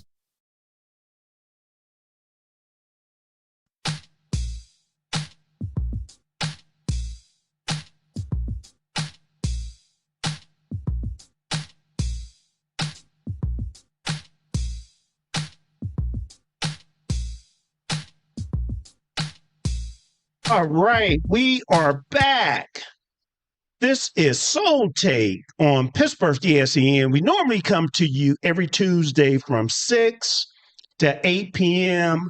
Today, as I indicated earlier, we have a very special edition of Soul Take. We are going until 9 p.m. because we have some outstanding high school football coaches that we wanted to hear from. So we already heard from Clairton's head football coach, Wayne Wade, and they are playing in 1A against Bishop Canevin for their semifinal. Now on the line, we have Imani Christian head football coach, LaRoi Johnson, and they have a huge game in the semifinals, 3A, and they play Central Valley. Central Valley is the number 3 seed, and Imani is the number 2 seed. So let's welcome LaRoi Johnson. What's going on, LaRoi? Well, much. How are you? Hey, we are doing fantastic, man. Anytime we can sit back and talk sports, and we're talking sports, LaRoi, from a number of different levels, okay? So we talk high school, we talk college, we talk pro. So whatever is hot and moving, you know, we like to talk about it. So welcome. All right. Yeah. Welcome to Soul Take, bro. Welcome to Soul Take. Sir. All right. Happy to be here. And for everybody listening, I'm Kevin Cameron. I'm not sure if I mentioned it. JT, James Taylor, and Ken Craig is here as well. Welcome, Coach. Thank you for joining the show, Coach. It's great to meet you as well. I had the pleasure. Absolutely. I had the pleasure to go to the game this past Friday, the Imani Hopewell game. And my great nephew, Trey Cameron, number 18 for Hopewell, is actually a standout wide receiver for Hopewell. I think they should have got him the ball more, but that's a different story. I thought he had a decent game. I didn't look at his stats, but I thought it was a decent game. But Imani was just too powerful. And I was very impressed with what you all did against Hopewell. So congratulations on that victory and moving forward. Thank you. I appreciate it. Okay. And that score, if I'm not mistaken, was 59-21, correct? Yeah. Thank you very much for not getting that 60. Yeah. Thank you very much.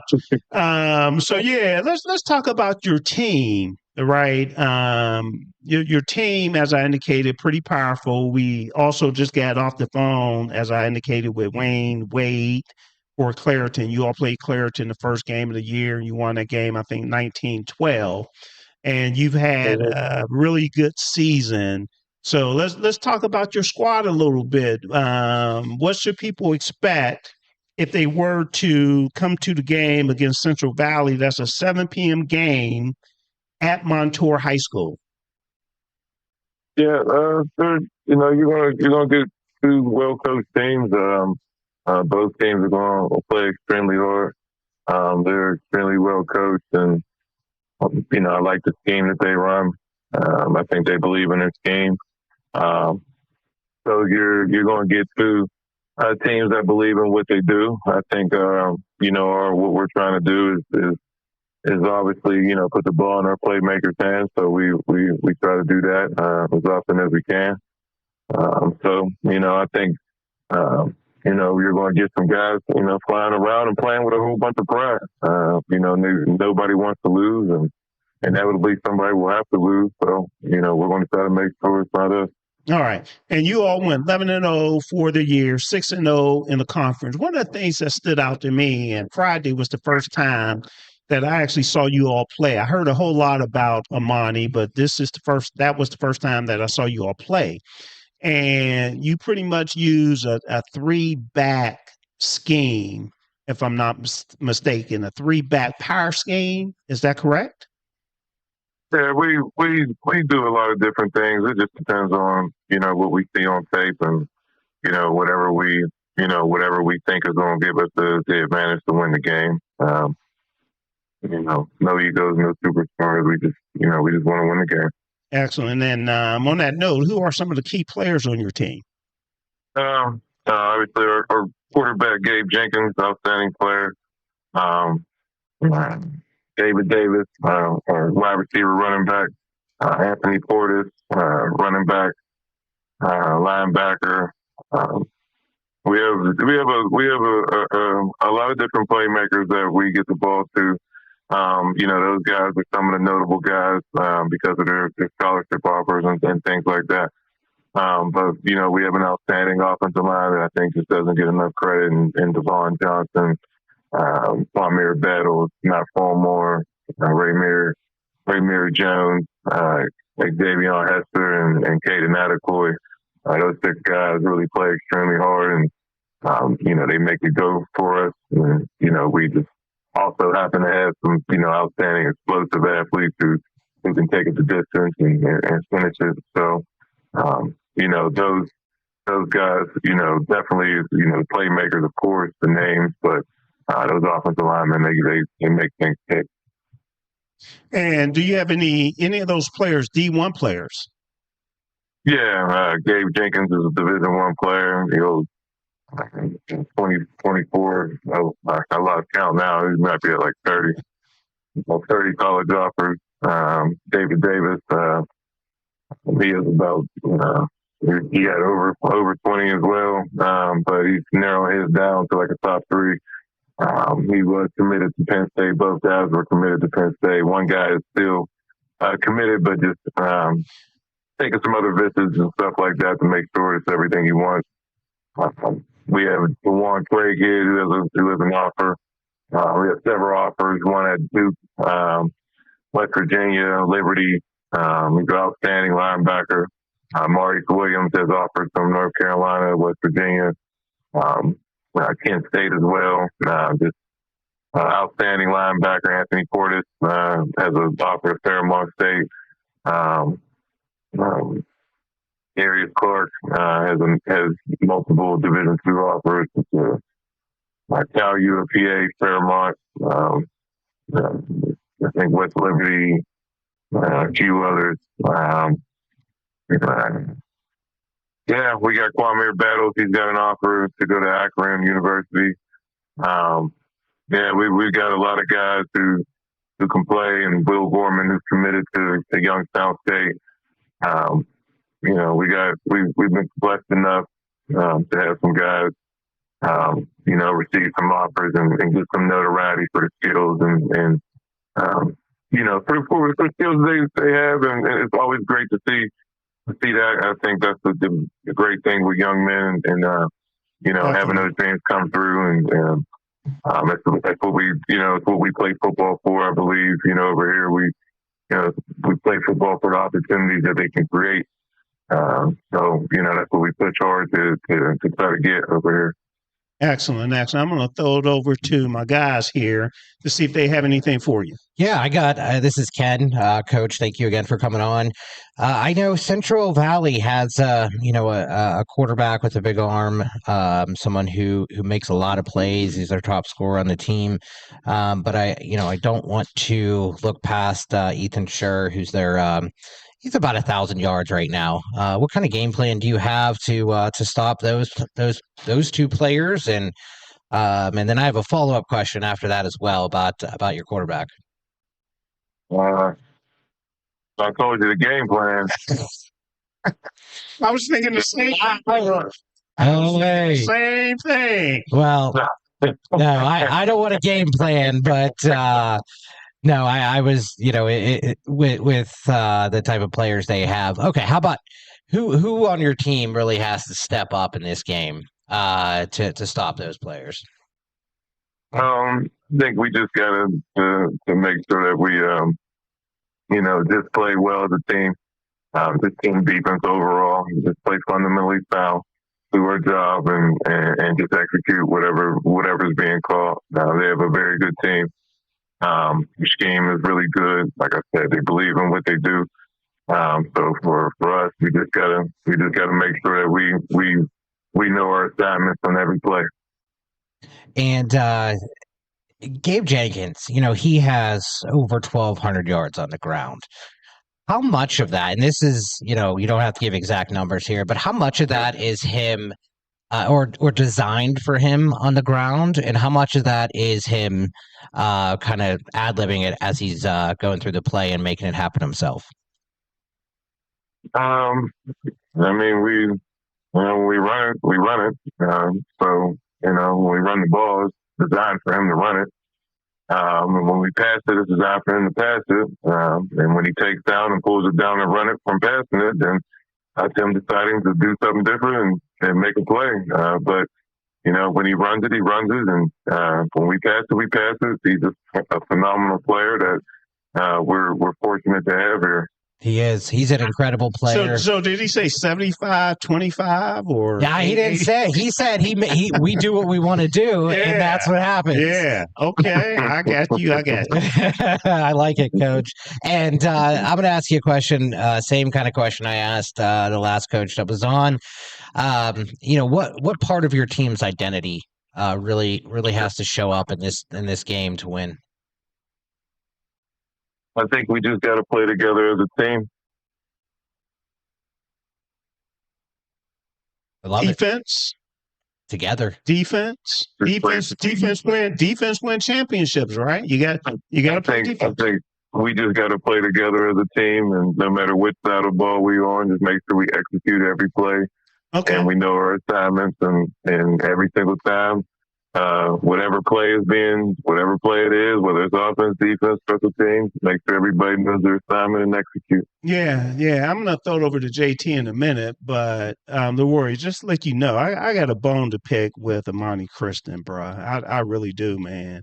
And the bone that I have to pick, this was my first game going out to Wilkinsburg to play, and I walk in the game. And I'm a God-fearing man, right? And I'm saved and I live for the Lord and everything. But you all say a prayer before the game, and then you whoop our butt. That's not cool, man. That's not cool. You know what I'm saying? That should have been Kev. I'm like, this is something else. Your nephew should have been out there with them. Man. We are God-fearing people. You have God-fearing children. Yeah. And we don't have an issue.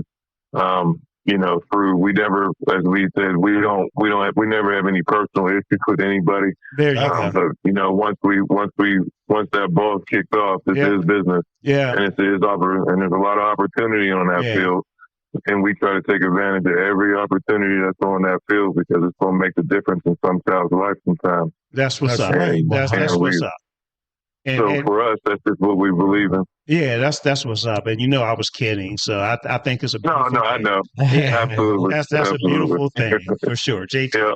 Well, Coach, again, thank you for coming on the show and sharing your time with us. This is JT, and I got to tell you, I can throw a stone to your school from my house. I live over right off of Lakeland Road, and okay. I follow Imani Christian because a real good friend of mine, Juan West, and his family. I've done some catering for the facility. I done, after the basketball victories, state championship. Wow. Yeah, so congratulations. And what I want to say is these guys kind of covered it all, but the one thing I want to say is, I appreciate the young men off the court and off the field. I mean, you guys, the young men that come out of Imani Christian, I just got to hang my hat to them because they are some quality young men. And like you said, once that whistle blows, it becomes a totally different story, and they understand that. But they're very, their sportsmanship is out of this world, and I just want to congratulate you and just everything you're doing, man, in those young men's lives. That is so strong. So thank you very much, and keep doing what you're doing, man. It's making a difference. I thank you, but to me, it starts with someone like Kevin Miller, who's at the school and has been there for a long time. It's the people who pound the pavement and really pound and advocate for the kids and are there for them Monday through Friday, and just truly believe in the kids. And Imani is a unique place. It's a place of love. It's a place of caring. And it's like I said, it's a unique place, and it's a special place that is, I don't know if everybody is meant to go to Imani. It's not it's one of those things. It's meant for, who it's meant for. And I think those people inside the building do an excellent job to wrap their arms around the young men and young ladies that go to the school. Excellent. Definitely. All right. So we definitely appreciate you coming on. And I just met you over the phone, I believe, last night, LaRoi. So I look forward to meeting you face to face and shaking your hand, I should say. And best of luck against Central Valley this Friday. And hopefully you won't be a stranger to Pittsburgh's DSEN and Soul Tape, because we definitely enjoy having you. Absolutely. I'd love to be on again and just let me know. And shout out to my mom and dad, Marianne and Earl Johnson. I love you. Excellent. That's fantastic. That's hey, yes. good luck this weekend. And I don't think we said this. The game is this Friday, playing in Central Valley at Montour High School. There you go. Yep, Let's go, Monty. Let's get that dub, Monty. Yeah. All right. Okay. I'm sure they're going to do. They ball up there. Excellent. Man. All right. Take care, LaRoi. I appreciate it. Right. Thank you, guys. Yeah. All right, LaRoi. Talk to you later. Okay. All right. Bye. Hey, man, and then you know what else? Uh-huh. You ever been to that facility out at Montour?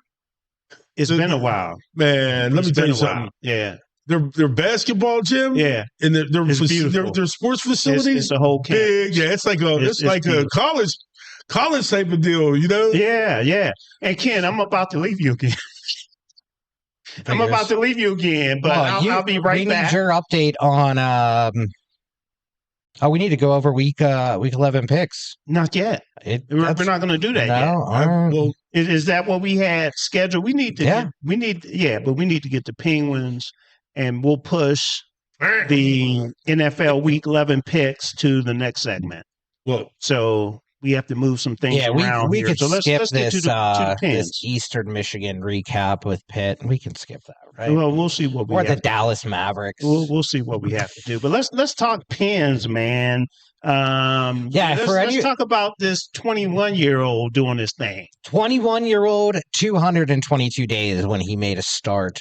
No, in all seriousness, this past week, it was, first off, the Pittsburgh Penguins had a historic October. Okay, historic October.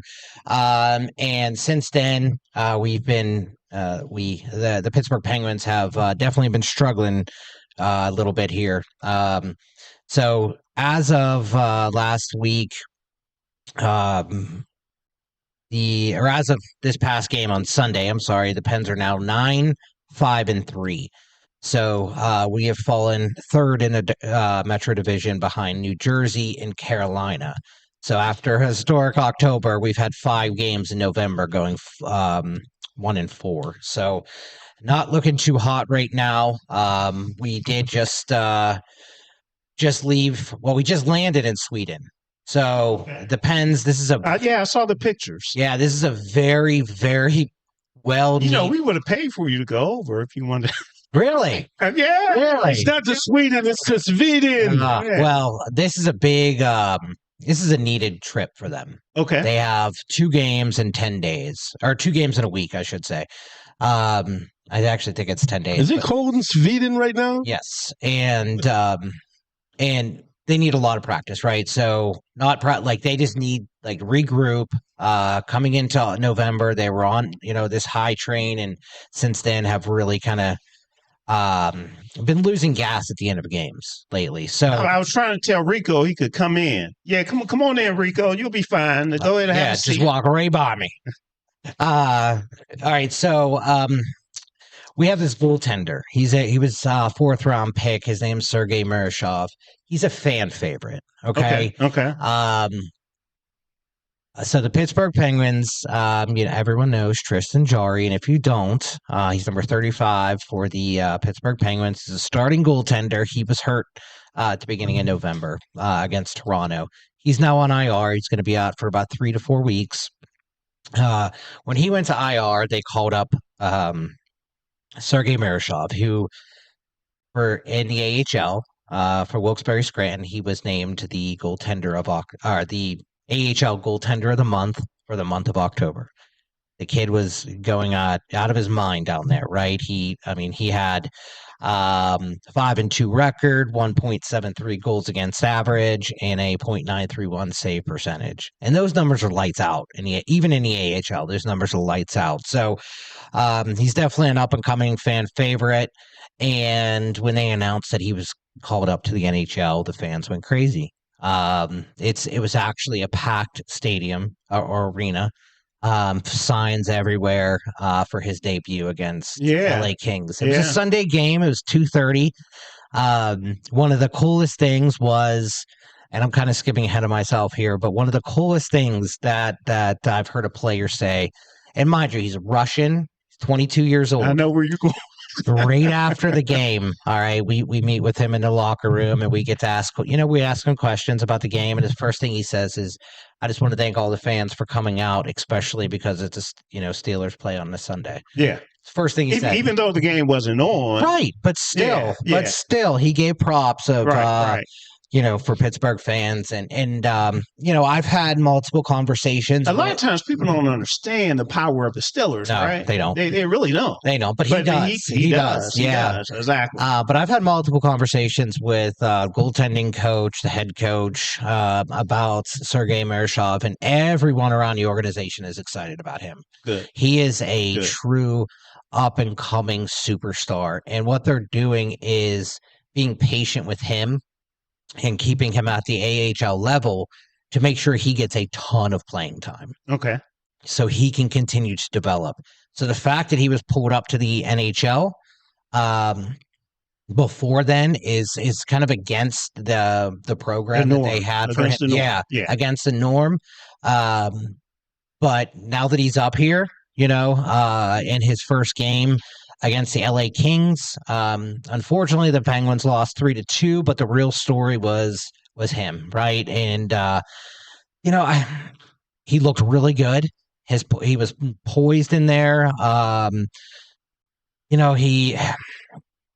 The first goal that was given up was a shot from the corner that bounced off of our player and deflected into the net, right? And so it was kind of like you got to be kidding me! That's the first goal, right? The second goal, was one that unfortunately just got past him. Third goal was another one. It was an incredible breakaway shot, one that was a really really tough save for any goaltender. But so he played really well. He Okay. did for his age. How many shots on goal? Yep, 25 shots. Or I'm sorry, faced 27 shots, stopped 25 of them. So that's a .926 save percentage in the NHL. That's not bad at all for a 21-year-old kid making his NHL debut. And how many did the Penguins have? 33. 33. So a little bit more. Yeah, little. But I just got to score. Just got to score. Yeah. We on paper, that was a game we should have won again. We've had multiple games like that this in November. Where on paper we should have won, but going into the third period, it's like we let our foot off the gas, right? And gave up a few goals in the third period. But back to Sergei Murashov, his composure was great. It looked like he belonged there. He made some big saves. Even Coach Damu said right after the game he played really well, made some big timely saves to keep the team in the game. And I actually had an opportunity to talk to ask Dan Muse a question right after the game. And what I asked was, what was his assessment of the defense and how they supported a rookie goaltender? Mm-hmm. And he made sure he made sure to say that there were quite a bit of here, I'm going to read it right to you. His answer was the defense could have put themselves in better positions, allowing the Kings to come into the zone with too much space, too much, with gaps and positioning and back pressure. The guys gave it a lot, but the details broke down. So it was not a strong defensive game for the Pittsburgh Penguins in front of Sergei Murashov. And I think that's something that the organization identified would happen coming into the season. So now we are, like I said, we are 9-5-3. We are in Sweden. We play Nashville on the 14th and the 16th. This is it's what the NHL calls their global series. It's like an annual event. Two teams go overseas, and Pittsburgh and Nashville were picked this year. Got you. And that game on the 16th, is that a Sunday game, 9 a.m. in the morning? No, that Eastern Standard Time? Yeah. So, what time will it? Yeah. So Friday. It's the 16th? Yeah. No, hold on, guys. They play 14th on Friday. Right. Yep. And then they play, that's at 2 p.m. And then the 16th, it's going to be at 9:30 in the morning. 9:30 a.m. Or 9 a.m. Sorry. 9 a.m. Okay. Eastern Standard Time. So that's what's going on. The game on this Sunday? In the morning, or is that next week? I don't know. That's a good question. We're talking about hockey right now. Yeah, but I'm saying, okay, I know exactly what we're talking about, but I'm saying, are they fighting for? That's a good point, JT. I don't know. That's what you get. Well, hey, we can't leave the listeners and watchers, out like that. So, we need to let them know. Do you have that? Do you want to look it up real quick? Okay. While they're doing that as well, coming up at the 8 o'clock time frame or shortly thereafter, we will have Avonworth's head football coach. Commanders play the Dolphins, 9:30 a.m. on the 16th. Who wants to watch that game? No one. All right, so Avonworth's head football coach Duke Johncour will be on directly after this segment. They play in the 3A WPIAL playoffs versus North Catholic. Avonworth is the number 1 seed, and North Catholic is the number 5 seed. So that should be a very good discussion. And also, we will make sure we talk about Pitt men's basketball. Just won against Eastern Michigan, as well as a Thursday game coming up. We'll preview that one, WVU. And we also need to get our NFL picks in. I'm not sure if it'll be the next segment or the last segment. So we'll definitely make sure we get it all in. JT, then any Steeler news break? Because what was that, last week? 2 weeks ago. 2 weeks ago, we actually missed some breaking news. So I just want to make sure. I haven't seen anything come across. So if so, we'll let the people know. All right. So we'll go ahead and take a quick break here. And we'll talk about all the topics that I mentioned and more. Looking for a cost-effective way to help increase your company's bottom line? Look no further than Soul Pit Media. With our award-winning print, internet, podcast, and Soul Pit television options, we can help your business get to that next level. For more information, contact Craig Dawson at 412-407-7685. That's 412-407-7685. And let Soul Pit Media take you to that next level. Business owners thinking about back-to-school promotions and replacing summer flavors with pumpkin? What about your taxes? Reduce your stress and tax liabilities by planning for tax time now with Cameron Professional Services Group. CPSG takes your goals, values, and visions to create a custom tax plan catered specifically to your business. We work closely with you to ensure that as your business grows and goals shift, so will your custom plan. Located in the Hill District in Pittsburgh, PA, CPSG is a CPA and consultant firm, providing services in accounting, auditing, tax planning and preparation, community development, and operational management. Call Cameron Professional Services Group today at 412-251-0607. Have you had the Beat by Niche experience? Beat by Niche is one of the top makeup artists in the city of Pittsburgh.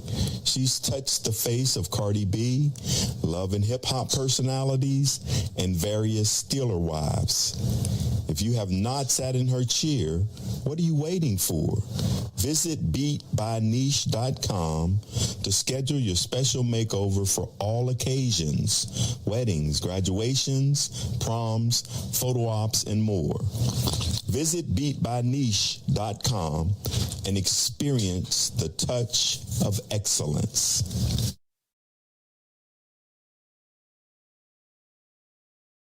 Pittsburgh, it's an old school party. Yes, each Saturday we throw it back with some of the best old school music, funk, R&B, old school, rap, hip hop, and all the jams that make you move and dance. Yes, check it out.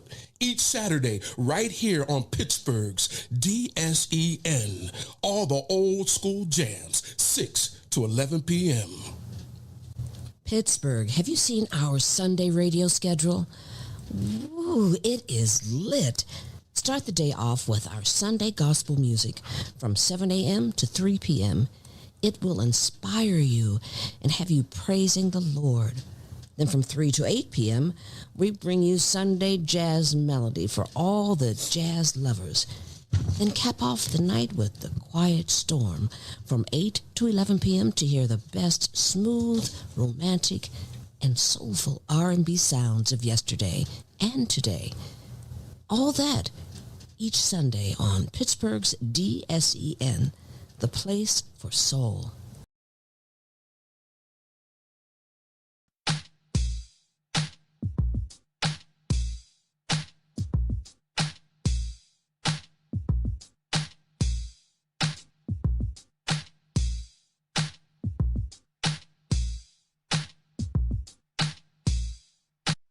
All right, welcome back, everyone. This is Soul Tape on Pittsburgh's DSEN, and what a great show, special show that we're having today. As I mentioned earlier, we normally come to you every Tuesday from 6 to 8 p.m., but we decided to do a very special version of Soul Tape today because we've had two tremendous coaches in Pennsylvania come on and talk about their programs and games so far. We had Clairton's head football coach, Wayne Wade, as well as we had Imani Christian head football coach, LaRoi Johnson. If you miss those segments, all shows are recorded. All you have to do is come back to YouTube once the program is over and check out the recording. I'm Kevin Cameron. Across from me is Ken Craig. Our guy, James Taylor, JT, had a commitment, so he had to step away. Now, on the phone with us, we have another tremendous coach out of the WPIAL and in Pennsylvania. We have Avonworth's head football coach, Duke Johncour. How's it going, Duke? It's going really well. Thank you, Kevin. Appreciate it. Excellent, excellent. Thank you so much for agreeing to come on. I mentioned, Duke, earlier that I'll be making some wardrobe changes throughout the show. Yeah, he did it. So I had to make a wardrobe change with my shirt. So I had to throw on my Avonworth football shirt to rep a little bit here. You better be repping it proudly. You're a proud former parent, for sure. Yeah, for sure. So even though we don't have any kids in school, so we still live in the Avonworth School District, and we follow Avonworth sports, not just football, basketball, track, or baseball, whatever it is. We still like to see our school bring home a victory. So, absolutely. Yeah. So when I sat down and thought about, what coaches to bring in, I had a little bit of bias. I have to admit it. However, there's good reason that I brought the coaches that I decided to bring in, because you all are winning. You all are in the playoffs. You play a meaningful game here this week against North Catholic, right? Yeah. Okay. Yeah. Okay, so you all are seeded number 1, and also North Catholic is seeded number 5. I've seen the team play a number of times, and I'm really impressed with the team, the football team here as well. You all are 11-0. You really had a tremendous season, but for the people that don't know, tell everybody about the team. Yeah, we have a good group of seniors. We have a senior class of 11 players, and they're just really good friends. And they go out to dinner together after most practices. They're just a really close-knit group, and they've led all season long, starting in January, in the weight room, on the field when they go up and throw routes. They're just close-knit, and they love each other, and they play for each other. And it's a really neat atmosphere to see and to experience within this group. I mean, we preach that all the time about being together, and it's not about you, it's about us and being a family. And this group is really something special. So really proud of their efforts, and really, proud of what they've achieved so far, and can't wait to see what they achieve in the future. Excellent. Now, you all are trying to repeat, if I'm not mistaken. You won a 3A WPIAL championship last year, correct? Yes, we did. Okay, so, Duke, that has to be tough, especially at this particular level. We're talking about high school players, right? Not taking things for granted, keeping their focus. So for you all to be 11-0 and is still competing in the playoffs and to go after that championship again really takes a lot. So explain that situation there, how you were able to keep this team focused to go after these championships here, not just the WPIAL, but also hopefully the PIAA also. Yeah, we had a great year last year. We made a great run. We lost our last regular season game and got a 5 seed in the WPIAL playoffs, and had some stiff competition all the way through. Imani had a great team last year. We were fortunate to get a win there, and then Central Valley down at the stadium. We won the WPIAL there, and then the 2 state games we won the semifinals and lost in overtime out at Cumberland Valley last year, 36-33, and that was a heartbreaking loss. And those kids have been motivated by that all year long, and that's their goal, is to get back there. And we're not looking ahead. We're looking at North Catholic this week, and whoever the opponent is the week after that, if we're fortunate enough to win Friday night. So it's 1 week at a time. But they've been motivated. They've tasted that success, and they're hungry. This class, they've known nothing but success. As freshmen, we lost to Bell Vernon. When they were freshmen, we lost to Bell Vernon at the stadium. Had a good chance to win that game and fell short. Their sophomore season, lost to Bell Vernon again at the stadium. And they were back-to-back state champions that year. That was a juggernaut of a team. And then last year when they were juniors, they were able to win the WPIAL and go on to state. So this group is their senior year, so they're hoping to get back to the stadium again, and that would start Friday night with a victory against North Catholic. Excellent. And that game is at North Allegheny High School. And that's a 7 p.m. game. That's a 7 p.m. game. It is. Ken, we might have to, make our way down there to check out the game. I think so, right? Because this is a rematch of the game on the 17th of October, taking on North Catholic again, where Avonworth won, what was it, 42-10? Is that correct? Yeah. Yeah. 42-10, yeah. So on that note, Duke, how different is this North Catholic team compared to the first time you played them? They just play with more confidence. They're getting the ball distributed to their athletes really well. They have four really talented receivers, and their quarterback Felicity is really distributing the ball well to his receivers. So their running game has improved. They got some linemen back. They shuffled their O-line around. So they're a little bit different of a team. They're definitely playing with a lot more confidence than when we saw them in the regular season. Their last three games have been really, really played at a high level. Excellent. And how do you go in, and this is a question for like the psychological piece of this game, right? Because you beat this team before. Players tend to say, hey, we beat them before, we can beat them again, right? And, how do you prepare young men to have hey, they're different. This is a whole new day. This is a whole new day. In a game of football and life and sports, change happens all the time, and good things happen and bad things happen, and it's how you respond to them. And we were fortunate to get 2 interceptions in the last game, and we controlled the field position, and we kind of jumped on them. So if you flip those tables a little bit, they complete some passes that they did not complete, and they get 2 turnovers, let's say, it's a totally different ball game. Absolutely. So they're a really good team. My message to the team on Sunday night was, hey, Clarkson played Jeanette in the regular season and beat them 56-0, I think. And then they played in the playoffs. It was 38-33 or something like that. It was only a 4 or 5 point ball game in the playoffs. So I said you can't take anything for granted in the playoffs. Not at all. Every given Friday, right? Every given Friday.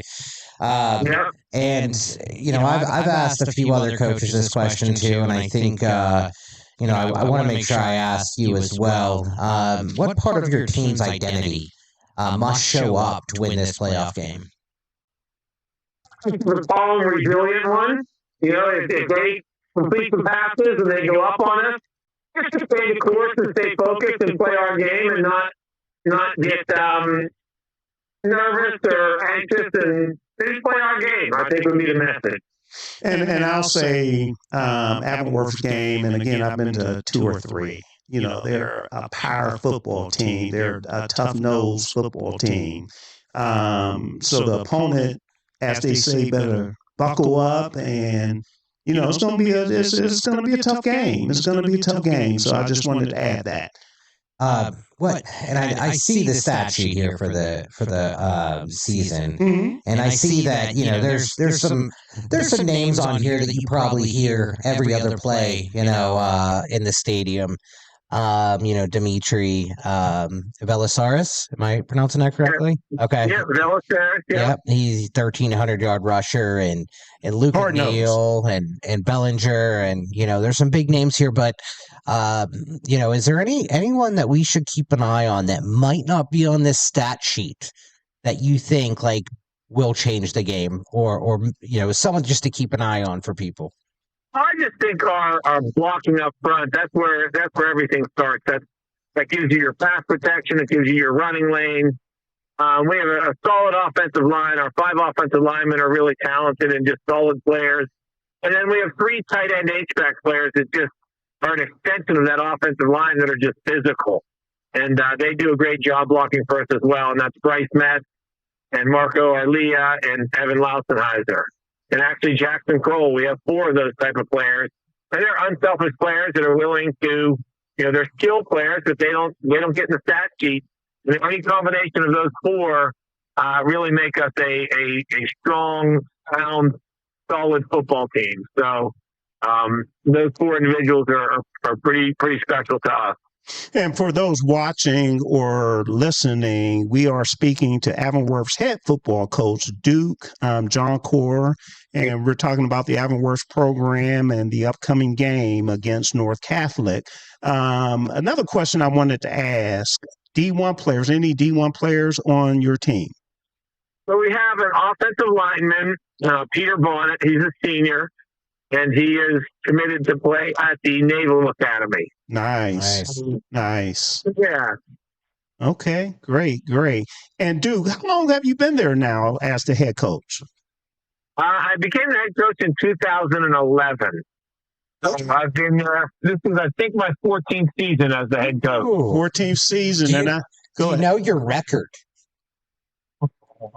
Yeah, no, I don't know my record. Okay. No, I don't. Okay. He's just focused in on Friday. It's all about today, right? I spoke to Duke earlier today, and, we talked about his family as well, and it's beautiful to see his dad was a coach, and he's a coach, and your son is coaching with you as well, correct? Yeah, it's 3 generations. Where did your dad coach? He was the head coach at Churchill High School for the better part of 16 or 17 years. Wow. And then he was a coach at Woodland Hill and Gateway. And then he came over to Avonworth with me in 2001. Incredible. Excellent. Well, great work that you're doing there. And I've heard nothing but great things, and I look forward to seeing you out on the field there this Friday. Avonworth Lopes. Let's go Lopes. All right. There we go. We'll take it. And if you see a sign with your with a random record out there, okay, and with a guy with a Pittsburgh DSEN hat on, that'll be me. Yeah, right? yeah. All right. And before we let you go, too, I mentioned this earlier. It's great that we had you on as well as LaRoi Johnson, because if both of you win, you'll be playing each other for the championship, correct?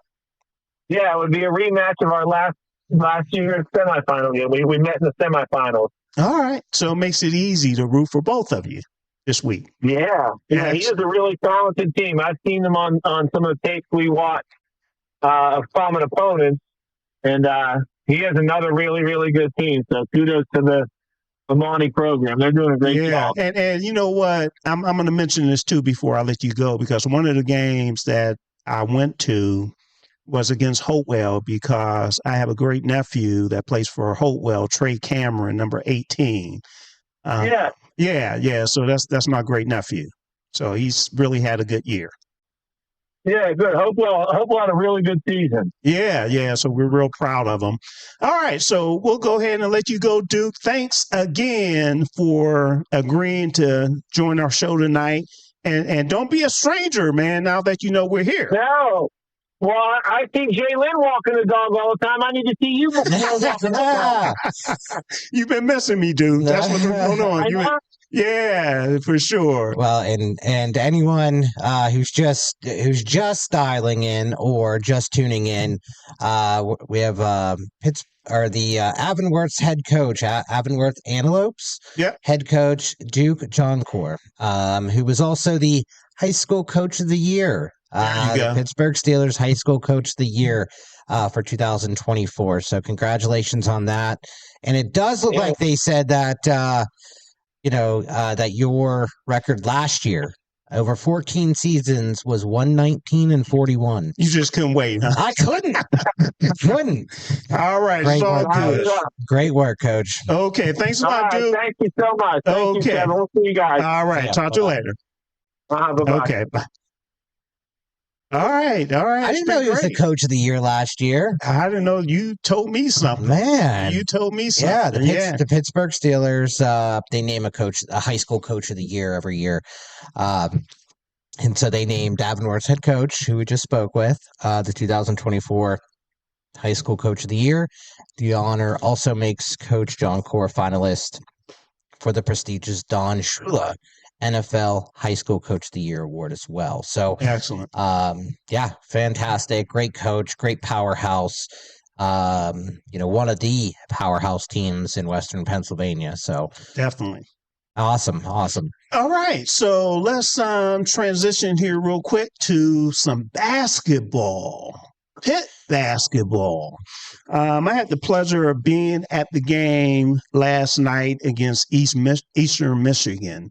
And Pitt won 78-66 over Eastern Michigan. And Pitt is now 3-0 for the year. The first three games, let's be honest, right? They're games where they're pretty much practice games. There's games that the team is expected to win. And now the real game comes up this Thursday against West Virginia. One of the things I wanted to point out regarding the game last night, they were actually missing one of their top players as well. Starting guard Brandon Cummins missed the game with a rolled ankle that he injured in practice before the game, a day before the game. So he didn't play at all.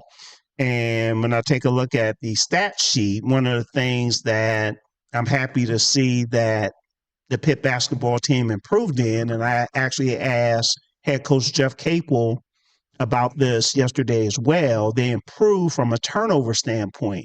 Because the first game, they had 18 turnovers. The second game, they had 14. Yesterday, they only had 8. So it's important not to turn the ball over and lose that particular, possession from a basketball standpoint. So they move on and they play West Virginia. Is down in West Virginia. That's a 6:00 game on Thursday. And West Virginia is 3-0 as well. So this will be their first true road game. Okay, first road game period. And it's very important for this group because, as I mentioned last week, out of 15 players on the roster, they only have 4 returning players. Right. Okay, so it's a whole lot for them to learn and grow, right? Because, like I said, the first road game against a rival WVU, as well as they need to get ready for the ACC. So once they start ACC play, that's going to be a whole new experience for them as well. And they're learning each other on the go also. Right. Well, and it looks like, throughout November, they have a few more games, but most are going to be at home. Looks like they're, like you said, on the road against West Virginia. And then they head to the Skyscanner Legends Classic against UCF. Sorry. Did you get Bucknell? No, because we're at home against Bucknell. Okay. Yeah. Okay. And so, but the rest of the games, like you just mentioned, we play Bucknell at home, Quinnipiac at home, and Ohio State at home. So, not too much on the road action for the Panthers coming up. Yeah, and I'm not sure what kind of team Ohio State has, but they're normally a good basketball team as well. So, yeah, it should be very interesting. And, again, that game in West Virginia is 6 p.m. Ken, I'm used to 7:00 games. So you've been tripping for 2 days over the Penguins playing at 9 a.m. So I know, right? Yeah. To anyone that wants to know, Kevin texted me. He's like, "Wait, is this right?" Exactly. So it's a 6:00 game against West Virginia. Both teams are undefeated, 3-0. Yeah. So this will be a good game, and then they come home here to Pitt, playing Bucknell on Monday the 17th at 7 p.m. So I'll do a lot of running around on Thursday, Ken, because I'll be over at the Steelers practice, and then I'll have to leave there and head down to Morgantown, West Virginia to cover that particular game as well. And now I got to head to Sweden here. I know, right? You got time. We got time. You got time, Ken. Yep. All right, let's get some NBA in before we go to break. LeBron James. Who? LeBron James will practice with the G League's South Bay Lakers this week as he prepares to begin his unprecedented 23rd NBA season. So yeah, he's 40 years old, man, and he's gonna have some G League experience here to get ready. So LeBron hasn't played yet this season, and the Lakers started the season 7-2, despite LeBron James not playing. So Luka Doncic as well as Austin Reeves, they've been doing a really good job. And so yeah, that's an update from LA Lakers standpoint. Also, if I could get to my... So it looks like Detroit's coming out hot right now, currently 9-2 to start the year. Okay, so you're switching over to the East. Let me get... I'm sorry. I'm just going down looking at some of the hot teams right now. Looks like OKC lost one, but 10-1 right now. And yeah, Lakers 8-3. Yeah. So let's go 8-2. I was just talking about some of the OKC's ahead of the Northwest division. Lakers are heading up the Pacific. Okay. And San Antonio heading up the Southwest. New York 6-3 heading up the Atlantic. Well, let's hit it up by conference. Yeah. That way we're not jumping all around. So I was just talking the head of each division. Okay. Yep. I got you. So in the Eastern Conference, you mentioned Detroit. Their last 10, they're 9-1. Yeah. They're on a 7-game winning streak.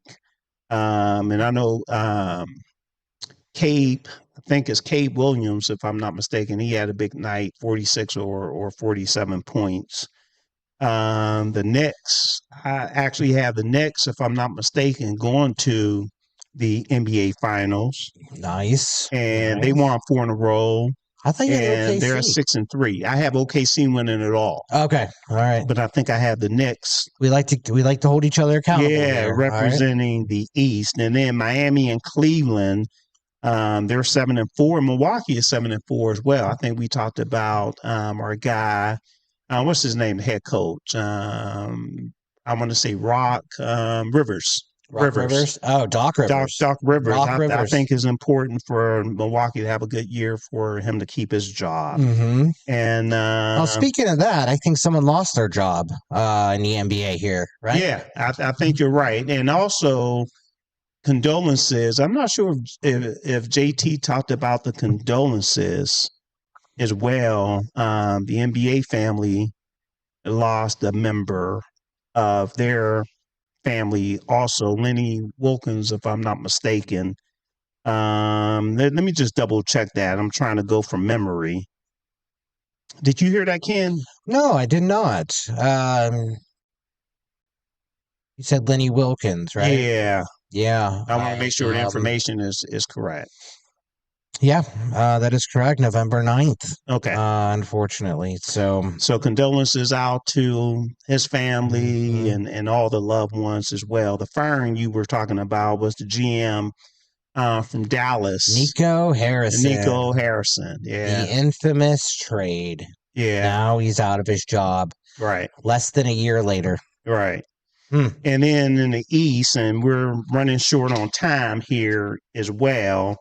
The Eastern Conference, or we just covered the Eastern Conference. Yes, we did. Yeah. Okay. Over in the West, we already talked about the Lakers. We have OKC. I ran through it all. Yeah, there you go. 10-1. San Antonio 8-2. Denver 7-2. All right. So we're going to go ahead and wrap that up.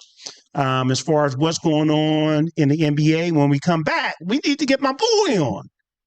Aliquippa's head football coach, Mike Warfield, will join us to talk about the Aliquippa football program and their upcoming game against McKeesport. And then we'll wrap everything up with our picks Let's our do it. NFL picks as I bring up this particular ad that we need to play here. Can I give one quick update that I did not give during the Go ahead, and as you do, I'm going to step away. Yeah, absolutely. You always do. I wanted to just give a quick update to any of the Pens fans out there. The last game, our rookie Ben Kendall, 18-year-old rookie Ben Kendall, did take a pretty serious hit in the end of the first period. He was out the rest of the period, did not return to the bench, but did return in the second period. He is okay. He's going to be playing. He's back on the ice there in Sweden. So we are not going to be without Ben Kendall. Feels like that PPG Paints Arena is a little has some bad juju around it in terms of injuries. We are, we have a number of injuries right now on the team between Ricard Raquel and Justin Brazeau and Akari and things like that. So I wanted to make sure to update everyone. Ben Kendall is doing very well and will be ready to hit the ice there on Thursday against Nashville. All right, so we'll take a quick break here, Ken, and we'll hit all the topics. Aliquippa's head football coach will be on with us, Mike Warfield, and then we'll do our week 11. It's week 11, right? NFL picks. Yeah. So we'll do all of that and more when we return. Pittsburgh, it's an old school party. Yes, each Saturday we throw it back with some of the best old school music, funk, R&B, old school, rap, hip hop, and all the jams that make you move and dance. Yes, check it out. Each Saturday right here on Pittsburgh's DSEN. All the old school jams, 6 to 11 p.m. Pittsburgh, have you seen our Sunday radio schedule? Ooh, it is lit. Start the day off with our Sunday gospel music from 7 a.m. to 3 p.m. It will inspire you and have you praising the Lord. Then from 3 to 8 p.m., we bring you Sunday jazz melody for all the jazz lovers. Then cap off the night with The Quiet Storm from 8 to 11 p.m. to hear the best smooth, romantic, and soulful R&B sounds of yesterday and today. All that each Sunday on Pittsburgh's DSEN, the place for soul.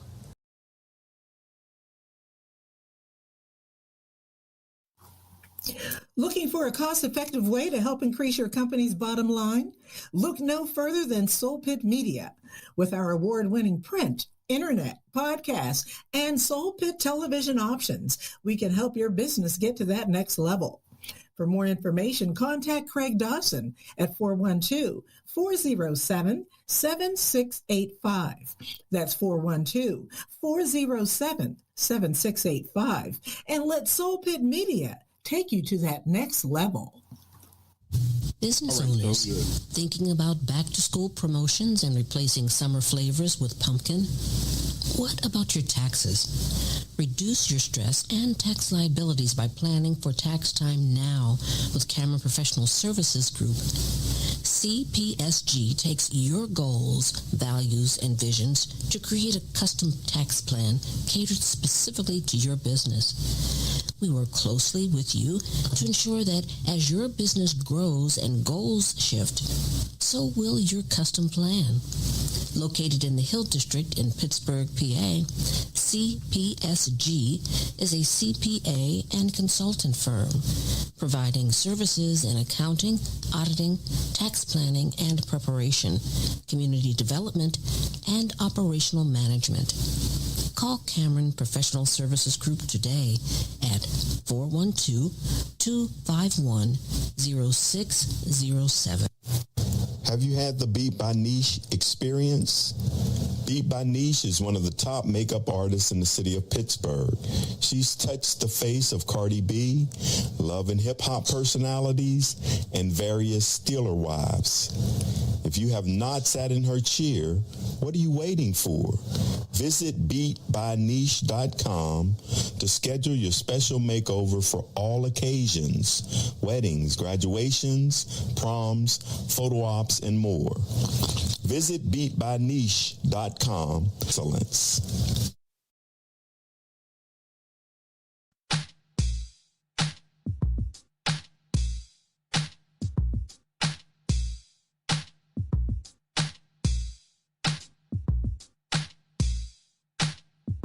I love it, but it's like addictive. All right. We are back. This is Soul Take on Pittsburgh's DSEN. My name is Kevin Cameron. Sitting here with Ken Craig. JT couldn't stick around. He had other commitments. But I tell you what, Ken, we are having a fantastic show today. We extended Soul Take an hour. Yeah, for your dress rehearsals and your what do they call it? Your wardrobe changes and everything. Yeah. You know, I have to rap when it's applicable, and it's definitely applicable right now. I had to have something quip related on. Absolutely. That's exactly what I did. Hey, I want to say this, okay, because I've been kind of by your side with Pittsburgh's DSEN now for a couple years. Okay. And I feel like I'm slowly becoming a step quip child. Okay. Right. Okay. And so I go to the golf outings now. I hear I am. That's right. That's right. I'm learning what it's like to be in a winning culture. I'm learning what it's like to be a powerhouse. So, all right, let's talk. That's it. That's it. So we have on the phone one of the best coaches, not just in WPIAL, but in the state of Pennsylvania. And he's over one of the best programs in the state of Pennsylvania as well. Mr. Mike Warfield. How's it going, Mike? Good. Glad to be on. Thanks, guys. Appreciate it. No, thank you. Not a problem. You're a busy person, so thank you so much for taking the time out of your day.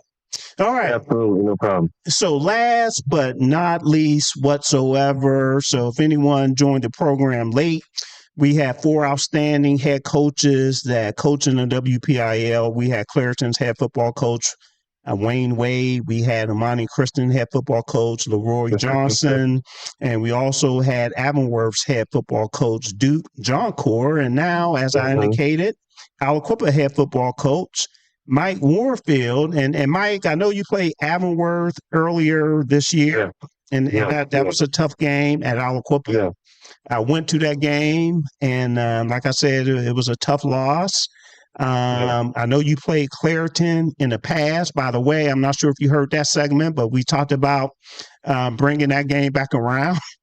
Right. Yeah, and then we never played Imani, have we? Who's we? No, not at this point. No. We. It's we. Once equipped, always equipped. Okay, you're changing the reporting now, huh? No. I'm joking. I'm joking. Just to let everyone know, one of the reasons I had a wardrobe change because I live in the Avonworth School District, so I had to rep there. But I'm from Aliquippa. It's all right. And I graduated from Aliquippa, so I'm an alum of Aliquippa. Okay. I bleed red and black. I see a lot of different cups around here. You see what I'm saying? I bleed red and black. Right. So people want to know what's going on with the Aliquippa program, and I don't want to speak for the program, even though I did it a little bit earlier. And the way I did it, Mike, I said Aliquippa football is in a different space as of today. Okay, because when Aliquippa goes to the playoffs, Aliquippa is normally the number 1 seed, the number 2 seed at worst for most part. But this year's been different. Aliquippa is the number 7 seed in the playoffs. And you have a game this week against McKeesport. They're the number 1 seed in the playoffs in 4A. So for the people that might not know, tell everybody about the Aliquippa football team. Aliquippa, this year's football team is a little bit different. You know, we have a lot of young guys playing, have to play some important roles. You know, in the past few years, we've had a lot of talent. we still have some talent, but talent without experience sometimes affects you differently. So we're growing, we're learning. I'm pleased with where we are. The season is a seeding. No matter if you're the 1 seed or the 8 seed, at some point in time, if you keep winning, you got to play the best. So this is where we are. Excellent, excellent. And that game, again, is McKeesport. And where's that game at? I know it's Saturday. Saturday, Pine Richland at 12. Yeah. Saturday at noon. And you know what? I saw like that. I didn't like it. I was like, man, I'm already committed for Pitt Notre Dame, but I'll definitely have my devices teed up and checking in on that particular score for sure. Do you mind me asking why they moved it to Saturday instead of Friday? I'm not sure. I think it's just the way it went relative to, the different classifications. It's been like that in the past years with the 6 classifications. Some of the games, at least 2 of the games, have been on different days and previous weeks. Just because I think other classes might have more than 8 teams make the playoffs. So my little playoff bracket is a little bit shorter than the others. Wow. Got it. All right. I'm going to tell you the same thing, Mike, I told Wayne Wade for Clairton because I think they won maybe 14 WPIAL championships. Yeah. People need to know Aliquippa won 20, if I'm not mistaken, but that 20 means nothing on Saturday. Right? No, not at all. Not at all. Yeah, so those... Go ahead. It's something that, we speak to the kids about early in the year that, Aliquippa has a big history, a long history, that's been written about for years. But for these individual years, these seniors, they got to create their own legacy. We can't depend on past reputation.